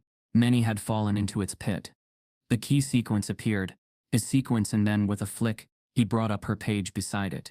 2 paths, 2 shapes of thought, both converging. The class watched the split screen like a courtroom exposed to contradictory exhibits that inexplicably agreed on the verdict. "Intriguing," he said. It was the smallest concession he'd given a student all term. He lifted his hand at last from the corner, and for a heartbeat, every eye widened to catch the number that would pin this demonstration to a final judgment. But Caldwell didn't read it. He glanced down, and the practiced rhythm stuttered. His brows contracted the way a bridge flexes under unanticipated weight. He looked, blinked, and looked again, first at the number, then at the notation beside it. Something he alone understood the import of because he had written it himself on an earlier pass. A hesitation drained the oxygen from the room. "What is it?" Maya asked, unable to mask the tension. Caldwell ignored the question. He flicked back to problem 3, zeroing in on a tiny coefficient nestled in the top line of his key. His laser circled it. The class leaned in. On Aaliyah's paper, the coefficient differed, not by accident, but because she had adjusted for a subtlety that he, in assembling the exam, had transcribed incorrectly when converting an expression from his notebook. It was an error so small it would go unnoticed by most graders if answers were graded for endpoint only. But on a public projection, side by side, the divergence stood like a raised flag. At constant, Aaliyah said quietly, more to the math than to him, should carry through the inner derivative, your prompt's numerator. She stopped, unwilling to accuse him directly, but the implication hovered. The prompt, not her work, was off by a hair. A hush clamped the room. Students glanced from the screen to Caldwell as if watching the floor tilt beneath a man who had sworn the building was level. He closed his mouth and opened it again. "We're not here to debate keys," he said, tone flattening into control. "We're here to assess performance. Miss Carter's performance is—" He halted, eyes dropping to that corner again, where his earlier notation, scribbled while speed grading the stack moments ago, contradicted his present narrative. In a clipped pencil line, he had written a number, and below it a checkmark too heavy to pretend into a dash. Aaliyah absorbed the moment, with a steadiness that surprised even her. She didn't reach for triumph. Something about the tension on his face warned that triumph would be premature. The room smelled faintly of dry erase, and that sourness that accompanies fear. "Read it, man," Ethan whispered, not patient enough for suspense. Caldwell exhaled through his nose, eyes veiled. He had two choices, each with a cost. Announce the score that the math demanded, and cede, in front of everyone, a portion of the authority he had stockpiled since the first bell, or alter the framing, protect the edifice, and dare the class to believe their eyes. He straightened, smoothing the papers beneath his palm. Miss Carter's score. The word caught. He adjusted his glasses. Miss Carter's. The projector flickered as if the building itself resisted the verdict. He glanced toward the clock and back to the page. A tiny frown tightened into something sharper. Not confusion now, but calculation. He looked beyond the math to the future-facing consequences. The counselor's bulletin board flyer, the committee he sat on. The way a single number spoken aloud could ripple outside this room. "Well, pause here," he said suddenly, voice clipped. "Before I state the score, I need to verify something in the prompt." He drew a line under the numerator on the screen. "There may be a transcription discrepancy between the original source and the printed exam." A chorus of disbelief rose. "What? You're kidding. Now?" "Quiet," he ordered, with a force that felt like a slammed door. He toggled the screen to black. The white hum vanished. The room contracted. "From her desk," Maya said. "If there's a discrepancy, that's on the exam, not on her. I will confirm and adjust if necessary," he said. "Accuracy matters." Aaliyah heard the word accuracy, and felt its double edge. The accuracy of the math argued in her favor. The accuracy of the narrative. His was in peril. He placed a hand back on her paper as if steadying a patient. His lips parted, closed, parted again. "Miss Carter's score is—" He stopped mid-syllable, eyes fixed on a margin note she had penciled beside problem 5. It wasn't an answer, it was a brief justification, a reference to a theorem variant he hadn't taught yet, one he rarely saw undergraduates apply cleanly. She had footnoted it by name. His frown deepened, not in displeasure but in something like reluctant respect, battling instinctive refusal. The class waited inside a silence that felt like a held breath before a plunge. "Is what?" Ethan demanded. Caldwell lifted his head at last. Expression shuddered, and turned the paper face down under the camera, as if to return privacy he had raided, all period. He looked at Aaliyah, and then at the class. His voice, when it came, was cool enough to frost glass. "We will complete the review of scores tomorrow," he said. "For now, you are dismissed." Groans erupted. "You said transparency. This is ridiculous." Maya rose half out of her chair. "You can't stop now." Caldwell's eyes flashed. "I can, and I am." The bell, mercilessly punctual, rang. Chairs scraped. Bags zipped. But no one moved quickly. They lingered, glancing back at the front, at the inverted page that seemed to radiate a secret. Aaliyah didn't look away. She felt the room shifting around her, the tide reversing direction for the first time. Not victory too soon for that, but a crack in the dam. She took a step back toward her desk, every nerve alive. Caldwell's hand slid off the paper. He drew breath to finally speak the number. Miss Carter's score is… And then he stopped cold, eyes narrowing at a line on her page that only he could see from that angle. A line that made his carefully arranged expression falter, as if the ground beneath him had moved. The room held still, suspended between the last syllable he hadn't spoken and the white page face down beneath the camera. Aaliyah watched Caldwell's pupils contract, as if his eyes alone could erase whatever he had just read. The hum of the projector bled into silence, even the hallway noise lockers. Laughter, footsteps seemed to stop at the threshold like weather against sealed glass. "What is it?" Ethan said, impatience needling through the quiet. Caldwell didn't answer. He lifted the page again, not to the camera this time but to the private geometry between his eyes and the ink. His thumb slid down the margin to a small note. Aaliyah had penciled near problem 5, a neat parenthetical written in her careful script. See correction to constant term CF. Caldwell seminar notes fault. Maya leaned forward. "Why? What did you write?" Aaliyah didn't take her eyes off him. "A citation," she said softly. Caldwell's jaw clicked, an audible tick in the stillness. "Where did you see these notes?" he asked, casual in tone, trembling at the edges. "In your lecture once," Aaliyah replied. And though no one believed that was the whole truth, the sentence landed with the quiet dignity of a boundary she refused to cross in front of the class. And in logic, if a constant is miscopied from source to exam, you propagate the error, unless you reintroduce it in the inner derivative. I reintroduced it. Whispers curled around the desks, half admiration, half shock. The name inside her parenthesis was a match landing on kindling. The man whose authority had wrapped the room now stood under light cast by his own published work. Caldwell set the page back under the camera at last. The citation appeared magnified, Aaliyah Carter's pencil strokes scaled to the size of architecture. He toggled the split screen, the key on the left, her solution on the right. The discrepancy he had tried to frame as transcription now glared as a correction both precise and sourced. "You're telling me," Ethan said, half laughing, "she beat you with your own book?" "It isn't a book," Caldwell snapped before toning down his voice. "They are seminar notes. And this is neither beating nor losing. It is mathematics." "Then let the math speak," Maya said. "Read her score." Caldwell inhaled, the breath longer than necessary. He traced the shortcut on problem 3 again. Her method shaving steps he had taught as necessary. He had called shorter not always better. But shorter wasn't the point. Correct and justified, and the justification sat in his own handwriting on a page he'd compiled years ago, staring back at him like a younger self he could not outrun. He placed his finger on the score he had penciled earlier and spoke with reluctance pressed flat. 96. The number fell into the room and detonated the hush. Gasps cracked open, shouts met the ceiling and rolled back down. Someone smacked the desk in disbelief. A few students, untroubled by decorum, clapped once before swallowing their hands. Priya let out an involuntary whoa, while Claire exhaled the kind of breath that belongs to witnessing a rule bend. Maya didn't smile. She didn't move. She only looked at Aaliyah with eyes that said, "You did it. You did it when it mattered." Ethan swore under his breath. Caldwell kept his gaze on the paper to avoid theirs. Her use of a non-standard shortcut does not automatically make it superior.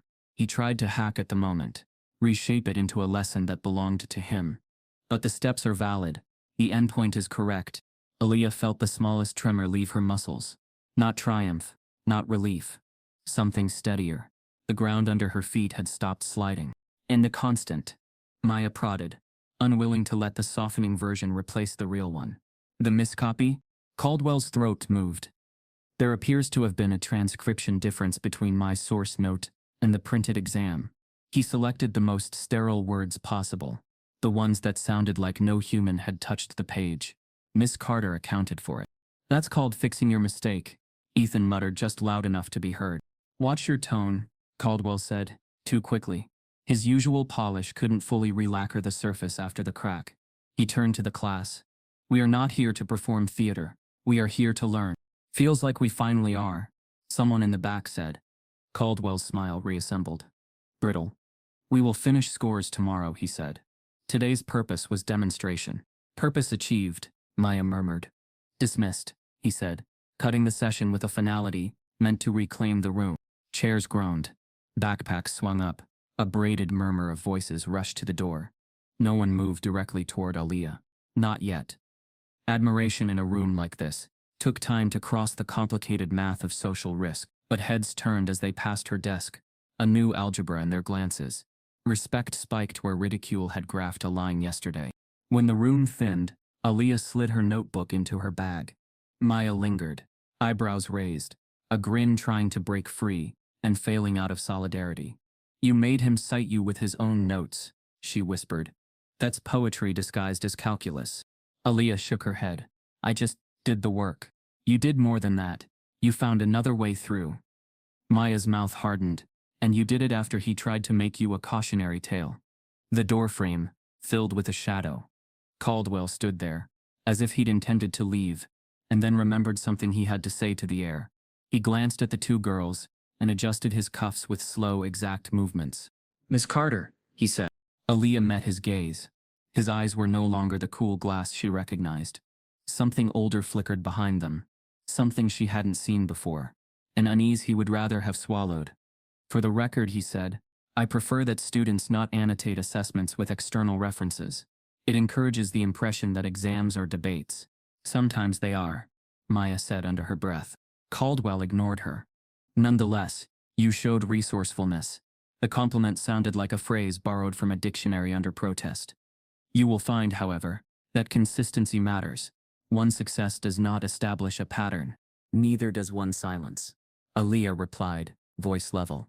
His gaze sharpened, and then he nodded once, a gesture that tried to mean nothing, and failed. Class tomorrow, he said, stepping into the hall. When he was gone, Maya leaned in. He's rattled. He'll fix that by tomorrow, Aaliyah said. She shouldered her bag. He'll build a new trap. He always does. They stepped into the corridor's roar. Word moved faster than people. By the time they reached the stairwell, whispers had already leapt the story to other floors. 96. She corrected his constant. She cited him. It felt unreal to have her name pass from mouth to mouth, not as a punchline but as a fact that was too interesting to contain. That evening, the apartment felt like an exhale. Denise listened without interrupting, eyebrows climbing at the citation part, a proud disbelief settling over her face like sunlight. You walked into the room they built to shrink you, she said, and you found space. I walked in prepared, Aaliyah said. She didn't want her mother to think it had been magic. It was hours and days and nights. I don't want that to be invisible. It isn't, Denise said. Not to me. For the first time in weeks, Aaliyah did homework without that hum of dread behind her ears. She still felt watched from the hallways, from the class, from the man who kept a private ledger in a black notebook. But the watching didn't only feel like threat now. It felt like proof that she could alter what people saw. Still, sleep dragged its feet. When the lights went out, her mind replayed the day in looping fragments. The whisper after the 96, Maya's hand clenched under the desk, the tiny shake of Caldwell's mask when the seminar note glowed on the screen. She finally drifted off just before midnight, the steady beat of her own breath counting down the hours to morning. At Jefferson High, morning arrived with the smell of floor polish and a kind of restrained anticipation.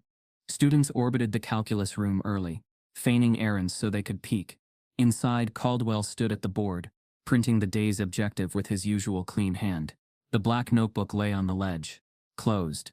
A stack of graded exams sat square and face down on his desk, each paper's corner tucked perfectly, the way he liked control to look. Aaliyah took her seat. Maya slid into hers, their exchange a silent check-in. Around them, the class settled into the strange quiet that comes before weather breaks. Caldwell turned and scanned the room. His eyes landed on Aaliyah, then moved on. Yesterday's exercise, he began. Surface strengths and gaps. As promised, we will complete our review. He touched the stack with 2 fingers.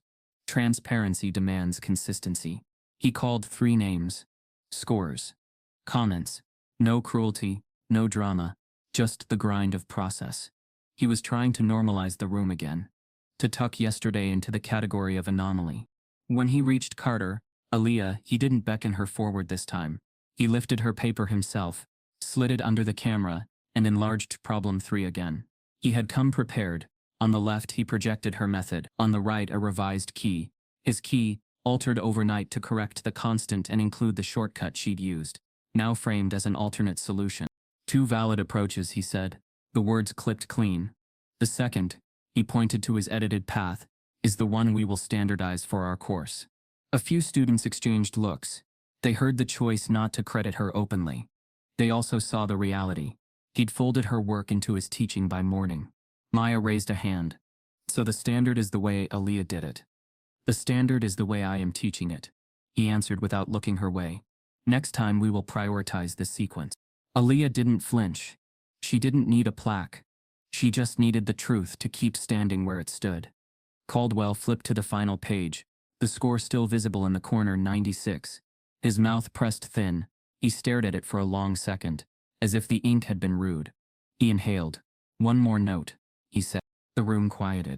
Miss Carter's exam, while strong, contains annotations that are not typically part of assessment protocol. He tapped the citation. In the future, refrain from editorializing your solutions. Referencing your own note isn't editorializing, Priya said cautiously. It's justification. Protocol is not a debate, he replied. To ensure fairness, we must apply the same rules to all. Annotations will be disregarded moving forward. Aaliyah's spine straightened. If the math stands, she said. Calm as a level, it stands. Caldwell's eyes met hers. A beat of something undefended past frustration, bruised pride, the realization that his lesson had slipped its leash, and taught the room a different lesson than the one he intended. He swallowed. Then, with a suddenness that made the front row jump, he slapped her paper flat on the ledge, palm hitting with a dry snap. The projector rattled, the image shivering before settling. It doesn't count, he said low and final. A gasp sucked the air from the room. Maya shot to her feet. What do you mean it doesn't count? Caldwell didn't blink. The exam will be reissued under corrected conditions. Yesterday's results are null, including Miss Carter's. The class erupted, protests, incredulous laughter, a chorus of "You've got to be kidding me." Caldwell raised a hand, and the noise subsided without disappearing, like a wave slapping a seawall. For integrity, he said, each syllable pronounced like a verdict. We will begin again. Aaliyah stared at the swollen image of her own work on the screen, at the neat 96 in the corner, at the margin note that had dared to put his name next to her proof. The wind she had not allowed herself to taste evaporated like breath on glass. The power dynamic had shifted yesterday. Today he dragged it back by force of rule. As the room simmered with outrage, Caldwell slid a fresh stack of papers from his briefcase, newly printed, edges still warm, and said, "Clear your desks. Clear your desks," Caldwell repeated, sliding the warm stack of reprinted exams across the ledge, like fresh verdicts. The fluorescent lights hummed. The projector cast Aaliyah's inverted 96 onto the screen a second longer before he clicked it to black. The room, which had just learned how to breathe, held its breath again. Aaliyah didn't move. Her hands rested flat on her notebook, palms cool against the cardboard cover. She could feel the gravity he was trying to reassert. The old classroom physics where one voice defined the rules and every other voice shrank to fit inside them. She had shrunk once. Not today. Chairs scraped, as a few students made a show of compliance. Others hesitated, casting glances at Aaliyah like hikers waiting to see who would step on the narrow bridge first. Maya's pencil remained in place, aligned with the page margin as if it were a spine. "Mr. Caldwell," Maya said, steady. "You can't just erase yesterday because it didn't match your plan." "Integrity is not optional," he replied, tone clipped into professionalism. "A miscopied constant compromises the instrument. We retest." Priya raised a tentative hand.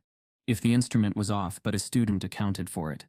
"We retest," he repeated, sharper. Aaliyah lifted her eyes to him without lifting her hands. "Is there a policy that lets you nullify scores after you announce them?" Caldwell's jaw worked once, the way a clock ticks at the top of the hour. "There is policy that requires valid conditions. I am restoring validity." "Who decides what counts as valid?" she asked. Her voice wasn't loud. It didn't need to be. The quiet drew the room toward it. "I do," he said, and the speed of it betrayed him. Silence pulsed, and in the pulse students heard the thing none of them could articulate last week. It wasn't rigor he was protecting. It was control. From the back, Ethan leaned back in his chair, arms crossed. "So when the math proves she did it, It doesn't count. But when the math proves we bombed, it counts twice. Got it. Ethan, Caldwell warned. This is not debate club. Feels familiar, Ethan said. Debates where you move goalposts when you're losing. Enough, Caldwell snapped, the veneer cracking. He pushed the new exams into neat-aligned rows, one for each desk. Place your notebooks on the floor. No phones. Begin when I say. No one reached for the papers. The air thinned. On the intercom, a chime sounded, soft as a knock. Reminder. The secretary's voice floated in. STEM scholars' recommendations due Friday. Faculty forms are in your mailboxes. The speaker clicked off, leaving behind a trace of static that felt like a raised eyebrow. Eyes flicked from the speaker to Caldwell. The reminder hung in the room like a projector transparency overlaid on the scene. The same teacher who had just erased proof now controlled recommendations to a program half the class coveted. Motive. Printed in the air. Maya straightened. This is why you're doing it, she said. Not accusing, just naming. So your version of us is the only version that gets seen. Caldwell's laugh was small and polished. Conspiracy thinking doesn't suit scholars. Neither does pretending fairness while you pick your winners, she returned. Miss Rivera, he warned, you will remove your notebook from the desk now. Everyone will. Aaliyah lifted her chin a fraction. I'm not clearing my desk. Maya's head snapped toward her. Priya's breath caught. Even Ethan dropped his smirk. Caldwell blinked, as if the words had come from an unexpected corner of the room. Excuse me? I'm not clearing my desk, Aaliyah repeated. Voice even. You said transparency demands consistency. Yesterday you graded publicly. Today you're hiding the decision to erase the one score that contradicts your story. A flush crept to his collar. You are refusing a lawful instruction. I'm refusing to let you turn learning into a performance where you get to choose who fails in front of an audience. She paused, the room leaning toward her. If we retest after you document the error and after administration approves nullification. Otherwise, we continue with the grade you announced. A murmur rose, not quite applause, not quite fear. A sound that meant someone said it out loud. Caldwell planted both hands on the desk. You don't dictate process. I'm asking for it, she said, out loud, where everyone can hear. Priya's hand trembled as she lifted it again. I looked up the district assessment guide once. I think there's a section on compromised items. Isn't there supposed to be a note on the record, not a full invalidation? Priya, he said coolly, you are not the assessor. But my mom is, Troy blurted from 2 rows over, surprising himself as much as everyone else. He cleared his throat, color rising to his ears. She's the district's assessment coordinator. She's big on the rules. He fished out his phone, thumb hovering. I can text her. She'll answer, you know. Phone's away, Caldwell snapped, too fast. Now. Troy's phone hovered stubbornly. She'll know. The quiet thickened into something with weight. The line between defiance and policy blurred into a gray that made some students sit taller. Caldwell pulled his shoulders back, recalibrating. We will proceed, he said, measured again. Anyone who refuses will receive a 0 for insubordination. The word landed hard. Insubordination. Not wrong answer. Wrong posture. Maya whispered. That's the point. Aaliyah felt Denise's voice pass through her. The thing her mother had said at the table about carrying a fight that builds you. She wasn't going to shout. She wasn't going to leave. She was going to stand inside the rule and refuse to shrink into it. I'm not refusing rigor, Aaliyah said. I'm refusing erasure. She pushed her chair back, not to leave, but to anchor. Give me a test that counts fairly. I'll take it. This one doesn't. A few heads nodded, tentative, like birds testing air. Across the room, Iris cleared her throat. At my last school, she said softly, there was a teacher who did this, reset scores when the wrong kid got the high mark. Her eyes flicked to Aaliyah, then to Caldwell. It always looked like policy. It always felt like something else. Caldwell's smile returned, thin as wire. Stories from other buildings are not relevant here. They are, Maya said, if the story is the same. He rapped the stack with his knuckles, the sound sharp as a metronome. Last time, clear your desks. No one moved. The refusal wasn't coordinated, not brave in the way a movie makes revolt look. It was smaller, messier, the kind of collective stillness that happens when enough people realize they don't have to be the first to blink. Aaliyah's cheeks burned, but her spine held. She kept her hands flat on her notebook and breathed in counts. Fine, Caldwell said, eyes settling over the word. He turned to the whiteboard and wrote zeros pending in neat block letters. Anyone not testing will receive a pending 0 until administration confirms otherwise. Then call them, Maya said. Call now. He considered it. He considered the optics of summoning an audience into the room he believed he owned. The risk of a principal seeing the words, zeros pending, scrawled across the board like graffiti. He set the marker down. We're not turning class into a hearing, he said. Begin the exam. I'm not touching that paper, Aaliyah replied, quieter now. Each word an iron rung. Not until you fix the record from yesterday. A slow shift moved through the desks. Chairs settling. Pencils laid down. Not all, not most, but enough to tilt the balance. Priya folded her hands. Iris slid her exam to the edge of her desk, but didn't reach for it. Even Ethan let the paper sit, ambivalence crossing his face like weather. Unexpectedly, Troy stood. I texted my mom, he announced, voice wobbling, but audible. She says teachers can throw out a question, not a whole exam, without admin approval. And public grading violates assessment norms, unless the class agreed. He swallowed. She said if you're doing that, she wants the school to know. Caldwell stared at him, an unreadable calculation in his eyes. Sit down, Mr. Daniels. Troy sat. His phone buzzed on the desk, screen lighting with a new message he didn't dare read. The door frame darkened. Mr. Delgado, the history teacher, appeared as if summoned by the tense weather he could smell from the hall. Everything okay here? We're fine, Caldwell said quickly. We're in the middle of an assessment. Delgado's gaze flicked to the stack of papers, the words on the board, the posture of the room. His eyes landed on Aaliyah, and held for half a second, enough to say I see you without stepping between teacher and class. Aaliyah nodded once. She didn't want rescue. She wanted record. Delgado coughed into his fist.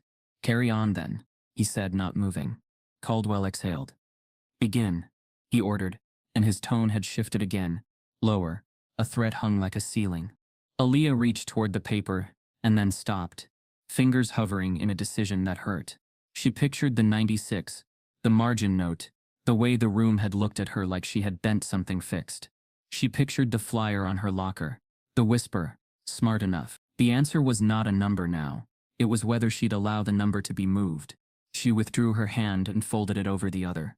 The smallest act in the world, the largest one she could make. Okay, Maya said softly to no one, and to everyone.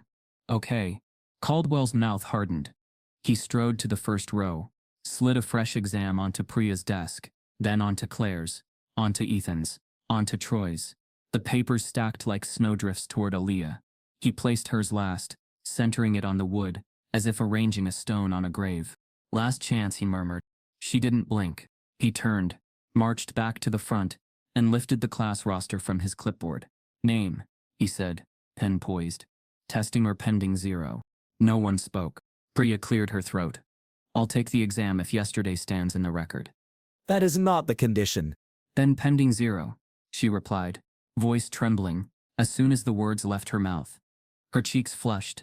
But she didn't take it back. Caldwell clicked his pen and marked the roster. The sound plastic over metal stung. Rivera, Maya? Pending 0, Maya said, meeting him head-on. He moved down the list, not expecting any of them to stick to it. A handful took the exam. Most stared at their hands. It wasn't a wave. It was a pattern. He reached Carter Aaliyah. He didn't look up. Testing or pending 0. Neither, she said, surprising herself. Document yesterday. Then we talk about today. He lifted his eyes. That is not an option. It is now. He didn't write. He placed the pen on the desk, carefully, as if setting down a scalpel, and squared his shoulders. The smirk from the hallway tried to return, then thought better of it. You think you've won something, he said softly. You haven't. You've delayed the inevitable. Maybe, she said. Or maybe you've delayed accountability. The line landed like chalk thrown against slate. Delgado shifted in the doorway. Ethan looked at his shoes. Troy checked his buzzing phone. And braver this time. Read, I'm calling the school. Do not take the exam until admin arrives. He sucked in a breath. He lifted his head. My mom is... Enough, Caldwell barked, and the sharpness of it made even Delgado flinch. Phones away, now. No one moved to obey. Something in the room had tipped past the point of being gathered back by tone alone.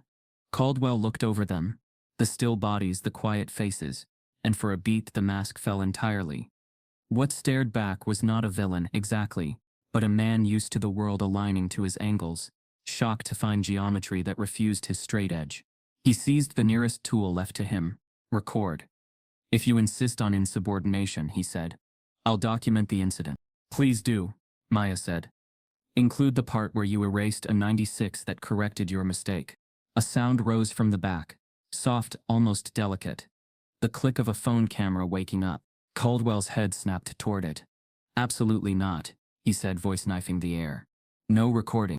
The sound came again, paired with the whisper of a case sliding back. Another click, this time from the opposite side. Then the gentle thud of a phone propped careful. Low, not brazen. Praya's eyes were wide. Iris stared down, breath held. Ethan stared forward, jaw flexed. It wasn't rebellion, it was documentation. Aaliyah didn't look for the source. She kept her gaze forward. She didn't need proof for herself.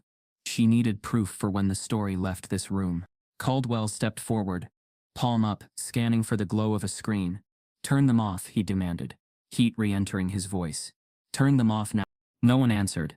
At the edge of the room, a hand you wouldn't expect. Quiet rule following Claire, tilted her phone ever so slightly until the lens faced the front.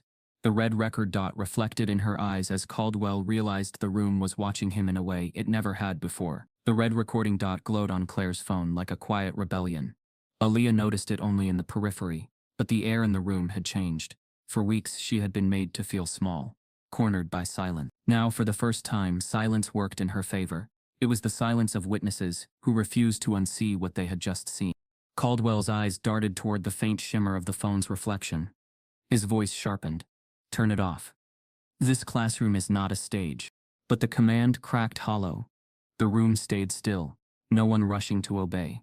His authority, once absolute, now faltered under the quiet defiance of a handful of glowing screens. Aaliyah didn't move, didn't speak. Her resistance was the same as it had been at the board weeks earlier. Silence with a spine. She watched as Caldwell gathered the exams, his hands a little too tight on the stack, his gestures just shy of trembling. That evening, Claire uploaded the video.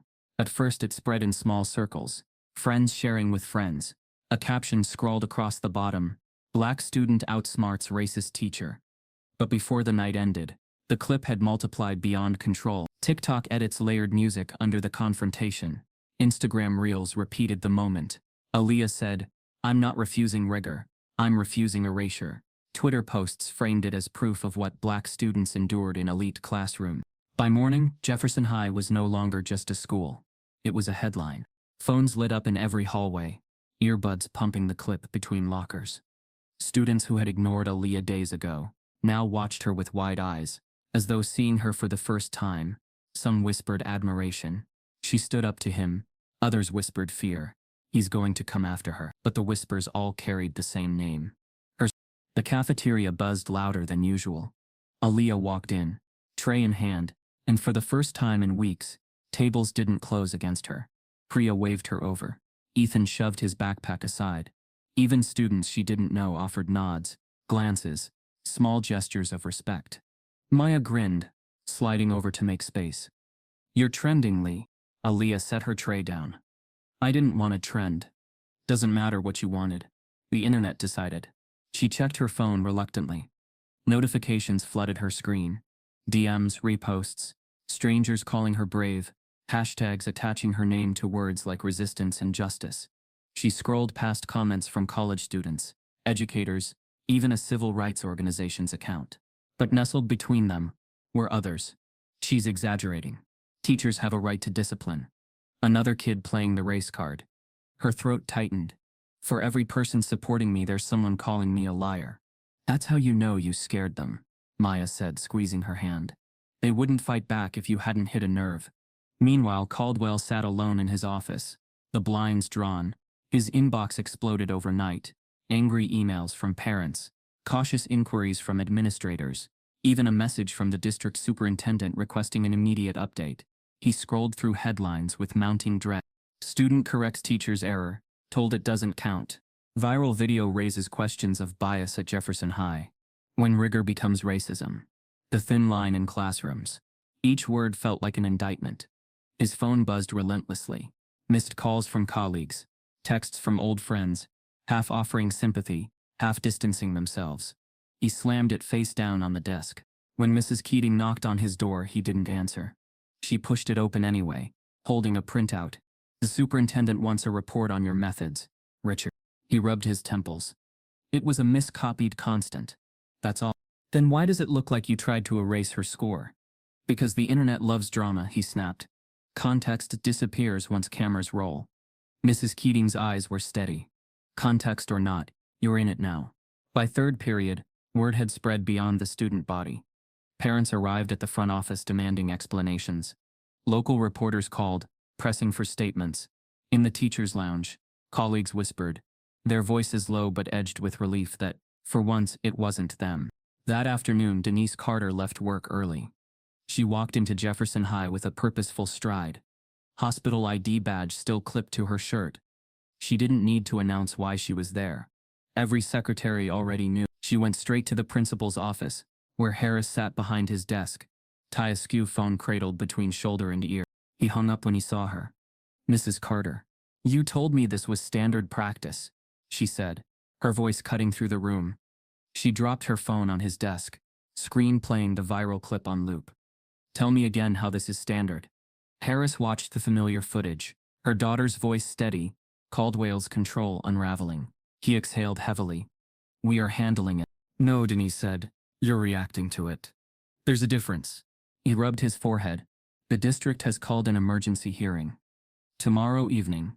Board members, faculty, parents. He glanced at her, cautious. Your daughter's name will be central. Denise's hands clenched. Then she won't stand alone. Back in class, Caldwell tried to teach as though nothing had happened. But the room no longer belonged to him. Students sat straighter, not with obedience but with watchfulness. Every gesture he made, every problem he wrote, was received not as instruction but as evidence. His authority, once assumed, was now conditional, on camera, in memory, under scrutiny. Today's objective, he said, chalk squeaking against the board, is implicit differentiation. No one looked at the board. They looked at him. When he turned, he saw it. Claire's phone, face down but camera still visible. Ethan leaning back, arms crossed, as if daring him to repeat yesterday's mistake. Maya with her notebook open, not to take notes but to record words verbatim, and Aaliyah quiet, steady, her silence no longer shrinking but expanding, filling the room like an unanswered question. He cleared his throat. Let's begin. But the lesson faltered, each word weighed against the echo of the viral clip. By evening, the story had left Jefferson High entirely. Local news anchors replayed the video in slow motion. Analysts debating whether the teacher's actions were discipline or discrimination. Online petitions demanded Caldwell's resignation. Others defended him as a rigorous educator under attack by soft students. In their apartment, Aaliyah and Denise sat together on the couch, the TV flickering with news coverage. Aaliyah hugged her knees to her chest, overwhelmed. Mom, I didn't want this, she whispered. I just wanted to learn. I know, Denise said, wrapping an arm around her. But sometimes you don't choose the fight. The fight chooses you. Aaliyah's phone buzzed again. A message from a local reporter. We'd like to interview you about your experience. Your story matters. She locked the screen, heart racing. The world was watching, and she wasn't sure if she was ready to be seen this much. Meanwhile, Caldwell sat alone in his kitchen, the TV casting his name in harsh light. He tried to eat but couldn't swallow. His hands shook as he refreshed the article list.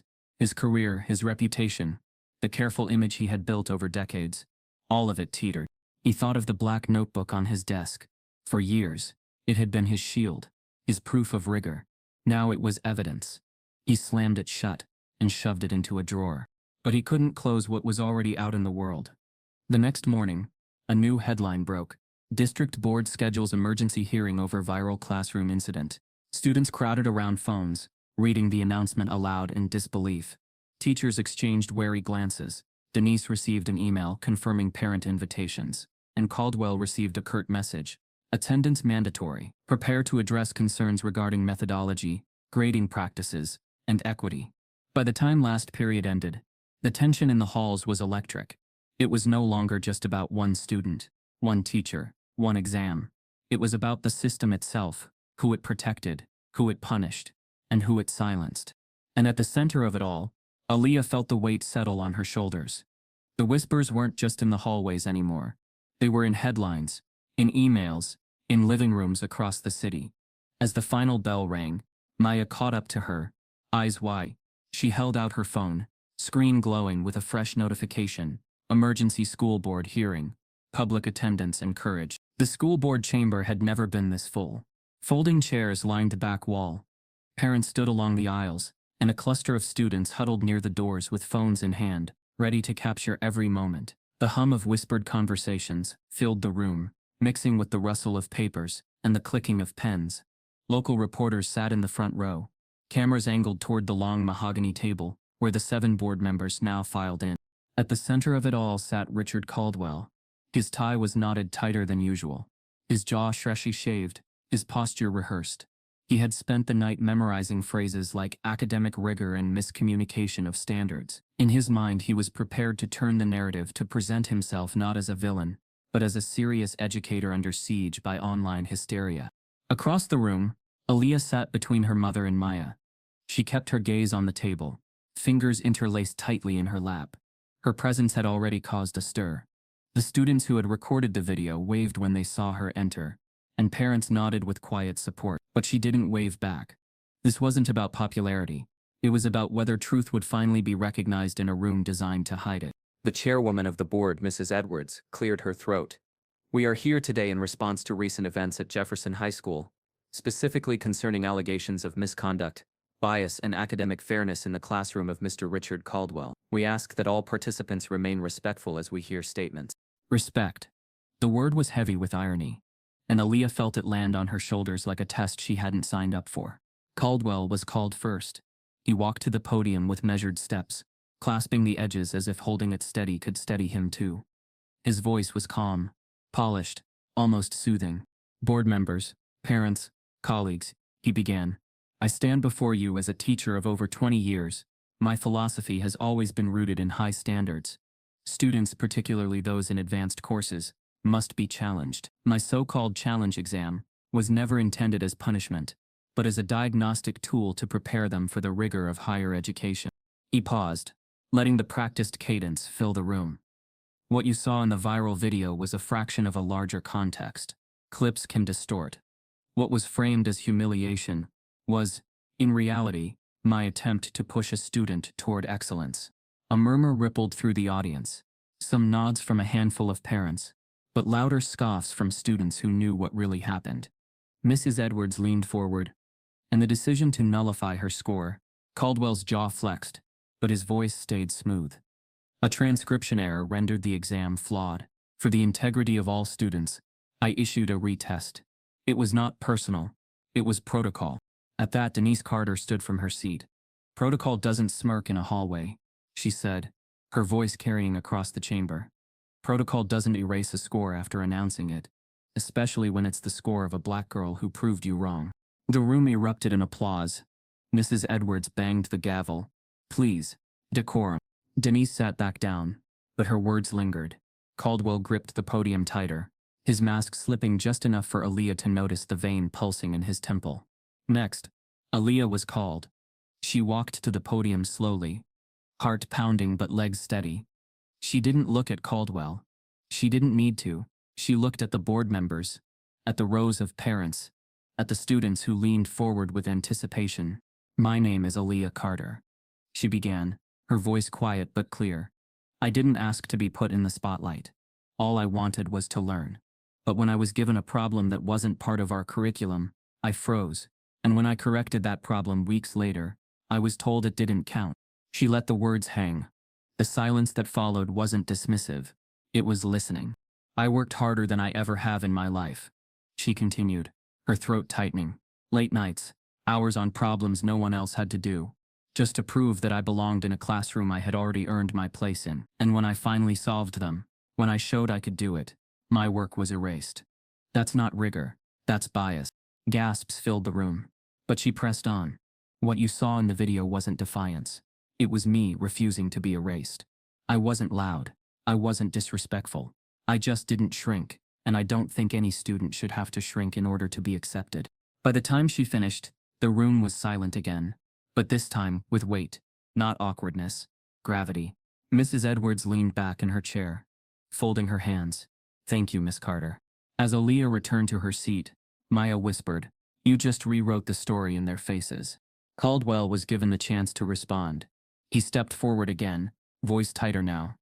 "With all due respect, Miss Carter's interpretation is heartfelt, but not reflective of educational practice. High standards are colorblind. I apply them equally." Denise's voice cut through again. "Equally? Then why was my daughter the only one chosen? Why was her correction the only one dismissed?" More murmurs, this time louder. The board scribbled notes. Then came public comment. Parents took the podium, some furious recounting their children's experiences with the same teacher, others defensive, praising his toughness and warning against coddling. A father said, "My son dropped advanced math last year because of Mr. Caldwell's methods. He called it rigorous. My son called it impossible." A mother countered, "My daughter thrived in his class. He pushed her, and she's in college now. We can't punish teachers for expecting more." The chamber crackled with contradiction, every voice carrying a piece of the truth but no single one holding all of it. Then Delgado, the history teacher, stepped forward. His hands were tucked in his pockets, his tone weary but firm. "I've worked alongside Richard for years. He is competent, but competence doesn't erase bias. When the same kind of student is always the one singled out, we can't pretend it's coincidence." Caldwell's eyes narrowed. The tension in the room grew sharper, dividing not just parents and teachers, but the very idea of what education should be. Was rigor a ladder, or was it a wall? Mrs. Edwards finally called the board into closed session. "We will deliberate privately," she said, banging the gavel. "A decision will be announced shortly." The chamber erupted into chatter as the board members filed out. Students swarmed Aaliyah, phones still rolling. Denise pulled her close, whispering, "No matter what they decide, you've already won something bigger." Across the room, Caldwell sat rigid, staring at nothing. His jaw clenched, his hands pressed flat against the table. For the first time, he looked small, not in stature but in certainty. Minutes stretched into an hour. The crowd buzzed with impatience, speculation filling every corner. Reporters checked their watches. Parents argued quietly. Students replayed the video again and again, their screens glowing like campfires in the dark. Finally, the board members returned. Mrs. Edwards lifted the gavel, the room falling silent once more. "We have deliberated," she began. "But due to the complexity of the matter and the volume of evidence we must review, we are postponing our final decision until next week." Gasps, groans, shouts. Reporters scribbled furiously. Students exchanged frustrated glances. Caldwell exhaled, relief flickering across his face. Denise tightened her grip on Aaliyah's hand. "Until then," Mrs. Edwards continued, "Mr. Caldwell will be placed on administrative leave. Classes will continue under interim supervision." The gavel struck. The session ended, but the verdict hadn't arrived. As the crowd spilled into the night air, a reporter shoved a microphone toward Aaliyah and asked the question hanging in everyone's minds. "Do you trust the board to deliver justice? Or will they protect their own?" The board's delay should have felt like a setback, but for Aaliyah it became something else, a turning point. For weeks she had lived in reaction, responding to humiliation, whispers and possible problems. But now, with Caldwell out on leave, and the eyes of her school sharpened on her, she felt the faint outline of a choice. She could stay defined by the viral clip, or she could rewrite what came next. It started small, almost accidentally. During lunch one day, Priya approached her, calculus notes clutched in her hands. "I've been staring at this problem for an hour," she confessed, cheeks flushed. You explained it better than him when you talked at the hearing. Could you maybe walk me through it?" Aaliyah hesitated. She still carried her own doubts, still woke in the night to whispers of not smart enough. But she saw the nervous tilt in Priya's voice, the same tremor she herself had felt weeks ago at the chalkboard. So she nodded. "Let's try." They spread notebooks across the lunch table, and Aaliyah traced the steps slowly, explaining the logic behind each line. Priya's eyes widened. "That makes sense," she whispered. "Why didn't he just teach it this way?" "Because teaching isn't the same as testing," Aaliyah said quietly. Word spread faster than she expected. By the end of the week, 2 more classmates asked for help. then 5. Soon, a small circle gathered in the library, after school, sliding their chairs close as Aaliyah explained concepts on scrap paper and whiteboards. At first she stumbled, doubting her explanations. But the more she taught, the clearer her own understanding became. Her humiliation, the silent freeze at the board, was transforming into something else. Authority born not of title, but of clarity. Maya teased her after one of these sessions. "Look at you running Jefferson High's underground math club." "It's not a club," Aaliyah insisted, though she couldn't hide her smile. "I just know how it feels to sit there thinking you're the only one who doesn't get it. I don't want anyone else to feel that." Maya tilted her head. "That's leadership, Lee. Doesn't need a banner to count." More students joined, including some who had once whispered about her silence. One boy who'd laughed the loudest that day at the board now sat across from her with genuine focus, asking questions he wouldn't have dared to in class. It was strange, the way respect reshaped itself, not instant, not clean, but undeniable. Teachers began to notice too.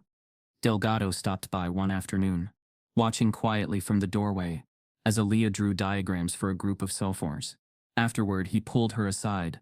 "What you're doing here, that's the heart of education. Don't let anyone convince you it's less than."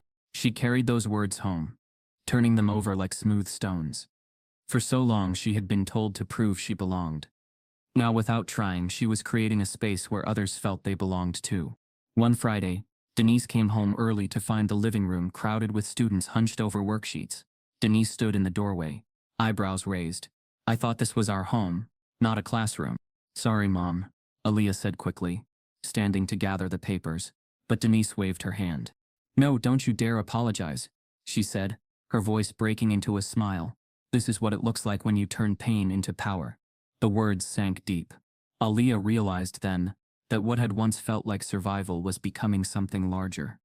She wasn't just proving Caldwell wrong anymore. She was proving herself right. But the more she grew into this role, the more she noticed who came to her sessions. Not just students who struggled with calculus, but students who looked like her. Black students, Latino students, kids who usually sat silent in class out of fear of being wrong. They leaned in at her table, shoulders unclenching as they worked through problems together. One evening, after the group had left, Maya said softly, "Do you notice? It's not just math. They're here because you're here. You're the proof they can be too." Aaliyah swallowed hard. She thought of the weight she'd carried, the sense of being a test rather than a student. Now, in some strange reversal, she had become proof that the test could be passed, not by shrinking but by resisting. The viral video was still out there, still spinning, but now, new stories began to circulate. Posts on Instagram of students writing "study group with Miss Carter" under photos of their notes. Tweets from parents thanking her for helping their kids regain confidence. Even the teacher's lounge buzzed with her name, though not always kindly. Some praised her initiative. Others muttered about students overstepping. Caldwell's allies insisted it was a distraction from real rigor. But the more they dismissed her, the more undeniable she became. One afternoon, Aaliyah lingered in the empty classroom after tutoring. She stared at the chalkboard, remembering the day she had stood frozen in front of it. The memory still stung, but now it was layered with something new. The sight of her own handwriting, explaining problems to others, students leaning in with nods of understanding. She picked up a piece of chalk, hesitated, then wrote in clean letters, "Knowledge belongs to everyone." She left it there, a quiet mark. As the weeks passed, Aaliyah began to feel something she hadn't in months. Pride. Not the brittle pride of surviving humiliation, but the steady kind that came from building something real. She wasn't waiting for the board's decision to define her anymore. She had already defined herself. But life had one more turn waiting. One evening, Denise came home carrying the day's mail.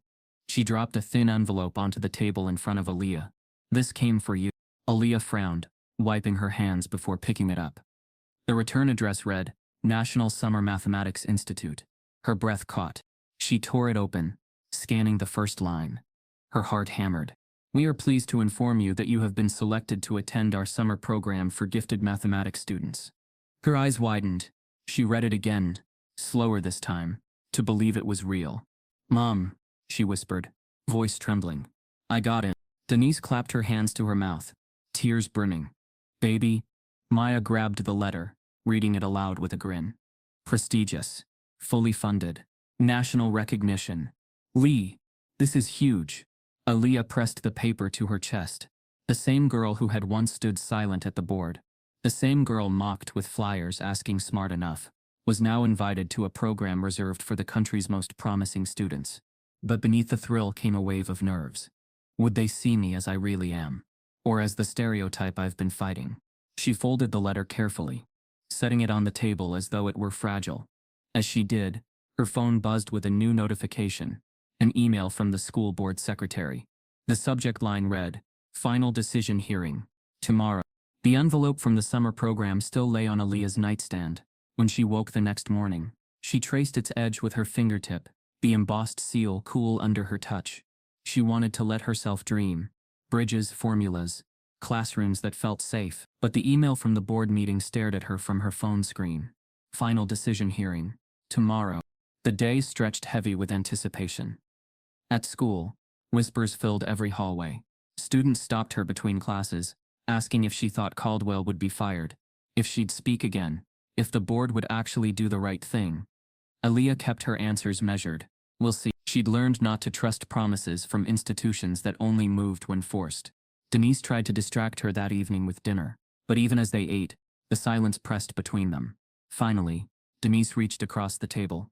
Whatever happens tomorrow, baby, know this. You've already won. You turned humiliation into strength. You built something out of nothing. That's not up for vote. Aaliyah nodded, but her stomach still twisted. She knew her mother was right, yet the thought of Caldwell slipping back into his position untouched, unchallenged, gnawed at her.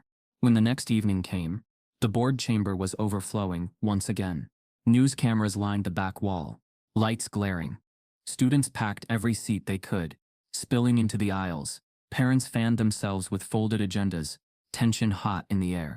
Aaliyah sat between Denise and Maya, hands folded in her lap. She looked around the room, noticing faces, Priya, Troy, Iris, even Ethan, all gathered, not as a math class anymore but as witnesses. Mrs. Edwards struck the gavel. The special session of the Jefferson District Board is now in order. We have reviewed testimony, evidence and public comment regarding the classroom conduct of Mr. Richard Caldwell.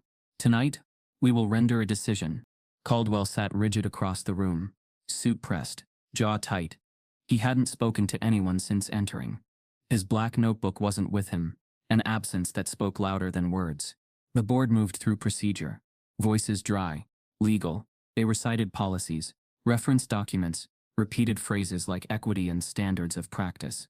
It all blurred for Aaliyah, her heart pounding in her ears. She watched the gavel, the stack of papers, the steady rhythm of bureaucracy. Then Mrs. Edwards lifted her head. After careful review, this board has determined that Mr. Caldwell's conduct did not align with the district's expectations for equity and fairness. While rigor is valued, it cannot come at the expense of dignity. Effective immediately, Mr. Caldwell is removed from his teaching assignment and placed on indefinite leave from the district. The words fell heavy, final. The chamber erupted gasps, applause, murmurs of shock. Aaliyah sat frozen. She had imagined this moment, but hearing it aloud was something else entirely. Denise squeezed her hand, whispering, "It's done." Caldwell's face drained of color. For a moment he looked not like the man who had towered at the board, but like someone who had lost his footing entirely. He opened his mouth as if to protest, then closed it again, eyes dark with unspoken words. The board continued, outlining transition plans, interim staff assignments, procedural notes. But for Aaliyah the sound faded.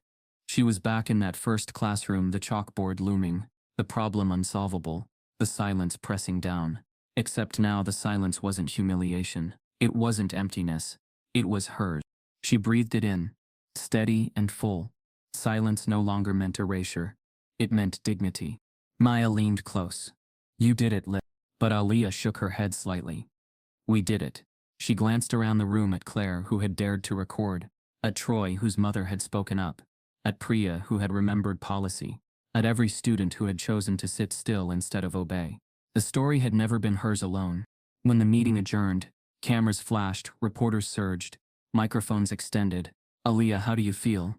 Do you believe justice was served? What comes next for you?" She didn't answer.